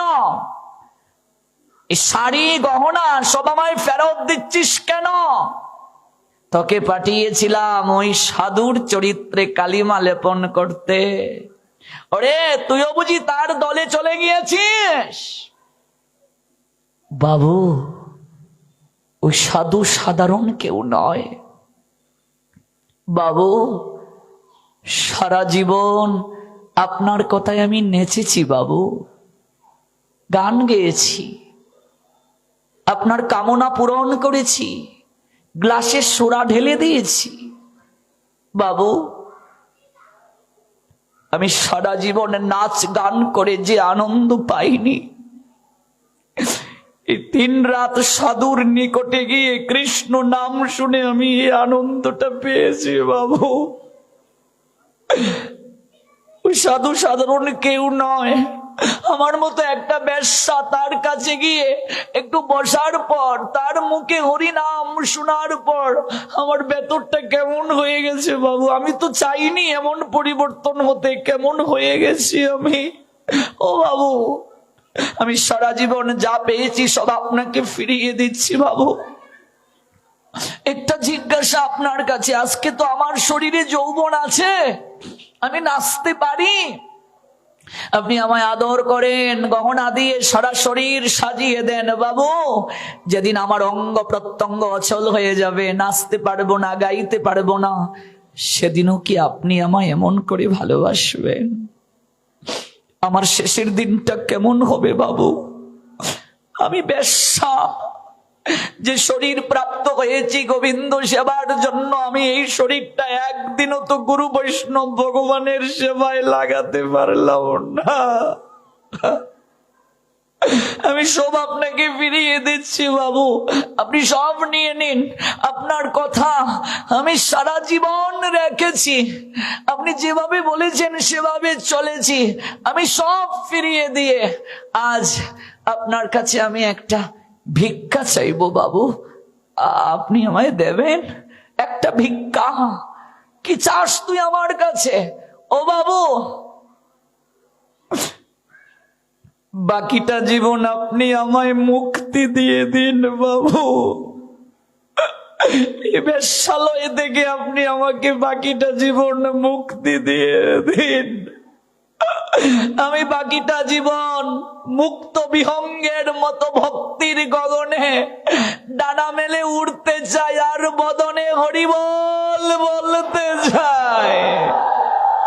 আমায় বাকিটা জীবন আপনি মুক্তি দিয়ে দিন, আমি আর কিচ্ছু চাই না বাবু, আপনি আমায় বাকিটা জীবন মুক্তি দিয়ে দিন, আমায় বাকিটা জীবন মুক্তি দিয়ে দিন বাবু, আমায় বাকিটা জীবন মুক্তি দিয়ে দিন। লক্ষ্য হীরা বেশ্যা চলে গেল রাজমহল থেকে, সকল কিছু রেখে এলো। আছাড় খেয়ে গিয়ে পড়ল, ঠাকুর আমি সব ছেড়ে চলে এসেছি ঠাকুর, তাকিয়ে দেখো আমার শরীরে একটা গহনাও নাই। এই পাপের আলোয় পাপ কার্য করে আমি যে উপার্জন করেছি আমি কিছু নিয়ে আসিনি ঠাকুর, আমি সব জলাঞ্জলি দিয়ে এসেছি। বাকিটা জীবন আমি হরিনাম করে কাটিয়ে দিতে চাই বাবু। আমি বাবুর কাছ থেকে মুক্তি নিয়ে এসেছি ঠাকুর, আপনি আমাকে আপনার চরণে আশ্রয় দিন। আমি যে বেশ্যা, আমার কি কৃপা হবে? হরিদাস মৃদু এসে বলছেন, মা রে তুই কি পাপ করেছিস রে মা? এটা কলিযুগ, অত্যন্ত দুরাচারী পতিত যে পাষণ্ডী যে, সেও যদি হরি নামের আশ্রয় গ্রহণ করে, নয়নের জলে হরিনাম করে, তার সকল কিছু স্খলন হয়ে যাবে। ও মা, এই নে গলায় তুলসীর মালা পরিধান কর, এই নে আমি তোকে জপমালা দিলাম, 1,00,000 হরিনাম না করে জল গ্রহণ করবি না। তুলসীর সেবা করবি, চরণ তুলসী প্রতিদিন গ্রহণ করবি, আর হরিনাম করবি। ওই নে বিগ্রহ তোকে দিয়ে যাচ্ছি, আমি সকল কিছু তোকে দিয়ে, এই কুঠিরের দায়িত্ব তোকে দিয়ে আমি চলে যাব। ঠাকুর আপনি আমায় কৃপা করে চলে যাবেন। হেরে তুই যুবতী, আমিও যুবক, এই সমাজ সংসারের লোক কি বলবে, কি ভাববে? তুই আমায় বাবা রূপে গ্রহণ করলেও সমাজ তো অন্য দৃষ্টিতে দেখবে। এই কুঠিরের দায়িত্ব তোকে দিয়ে আমি চলে যাচ্ছি। ওরে ভক্তি আর প্রীতিতে তুই আমায় স্মরণ করবি, আমার কৃপা তোর সঙ্গে থাকবে। কাঁদতে কাঁদতে লক্ষ্মীরা বলছে, ঠাকুর আমি যে বেশ্যা, আমাকে কতজন কত কিছু বলবে, আমার কি উদ্ধার হবে? যাওয়ার আগে হরিদাস পিছনে ফিরে বললেন, মারে কৃষ্ণ নাম বেশ্যাকেও বৈষ্ণবী বানিয়ে দেয় রে, কৃষ্ণ নাম মুচিকে সূচি বানিয়ে দেয় রে। ওরে মা, আমি তোকে বলে গেলাম বসে বসে হরিনাম কর, লক্ষ্য নাম না করে কিছু গ্রহণ করবি না। এই বেনাপুলের জঙ্গল একদিন তীর্থভূমি হবে, তুই বেশ্যা থেকে এই জায়গায় দেবী রূপে পূজিত হবে। সারা জগৎ থেকে লক্ষ লক্ষ লোক একদিন আসবে রে মা, তোর মতো বেশ্যার চরণ ধুলি নেয়ার জন্য, ওই জায়গায় গোড়াগড়ি দেওয়ার জন্য। ওরে অত্যন্ত দুরাচারী ব্যক্তিও যদি গীতায় গোবিন্দ বলছেন আমার চরণে শরণাগত হয় অর্জুন, তুমি তাকে সাধু বলে জানবে। ক্ষিপ্রম ভবতি ধর্মাত্মা শশ্বত শান্তিম নিগচ্ছতি কোন্তায় প্রতি জানি হে নমে ভক্ত প্রণশ্যতি। আমার ভক্তের জগৎ সংসারে বিনাশ নাই। আপনারা যারা গিয়েছেন দেখবেন আজকে সেই ওই বেনাপুলের পাট বাড়িতে লক্ষ হীরা বেশ্যা দেবী রূপে পূজিত হচ্ছেন। নাম বেশ্যাকে দেবী বানিয়ে দিল। আমরা কতটা পাপ করেছি? হ্যাঁ, এই যে সাধু সঙ্গের সুযোগ পেলাম রে মা, এই জায়গায় এসে নয়নজলি ভাগবতের চরণে প্রেমাঞ্জলি জানিয়ে যান 3 রজনী। 3 দিন যেহেতু সময় পেলাম, গুরু বৈষ্ণবের চরণে প্রেমাঞ্জলি দিয়ে যান, ভক্তি অঞ্জলি দিয়ে যান। সারা জীবনের যত পাপ কার্য করেছি ভগবানের কাছে ক্ষমা চেয়ে নিবেদন করে যান। সংসার জীবন দেখবে পবিত্র হয়ে যাবে, আমাদের জীবন মুগ্ধ হয়ে যাবে, মহিমান্বিত হয়ে যাবে। আর কয়দিন রে মা, অর্ধেক তো কাটিয়ে দিয়েছো জীবন, আর কদিন বাঁচবো আমরা? এখনো কি সময় হয়নি সিদ্ধান্ত নেয়ার? তাই সাধু সঙ্গ ছাড়া কখনো জীব কৃষ্ণ প্রেম ভক্তি লাভ করতে পারে না। সাধু সঙ্গ সর্বশাস্ত্রে কয়, লব মাত্র সাধু সঙ্গে সর্বসিদ্ধি হয়। এই সাধু সঙ্গ আমাদের জীবনে অহৈতিক প্রেম বার্তা বয়ে নিয়ে আসো। আগামীকাল ঠিক আমরা 7:30টার দিকে, আজ যেহেতু প্রথম রজনী অনেকটা দেরি হয়ে গেছে, আপনারা প্রীতি সহকারে গ্রহণ করেছেন, রিসিভডের একটা ব্যাপার ছিল। আমরা আগামীকাল সময়টাকে অনেক গুরুত্ব দেব। যথাসময়ে আমরা আসব পাঠে এবং অহৈতুকী কথা অমৃত আস্বাদন করব। যারা আসেন নাই তাদের কাছে আমরা সংবাদটা পৌঁছে দেব। আবার হবে তো দেখা, এই দেখাই শেষ দেখা। ভিডিওটি আপনার ভালো লাগলে লাইক, কমেন্ট এবং সাবস্ক্রাইব করুন।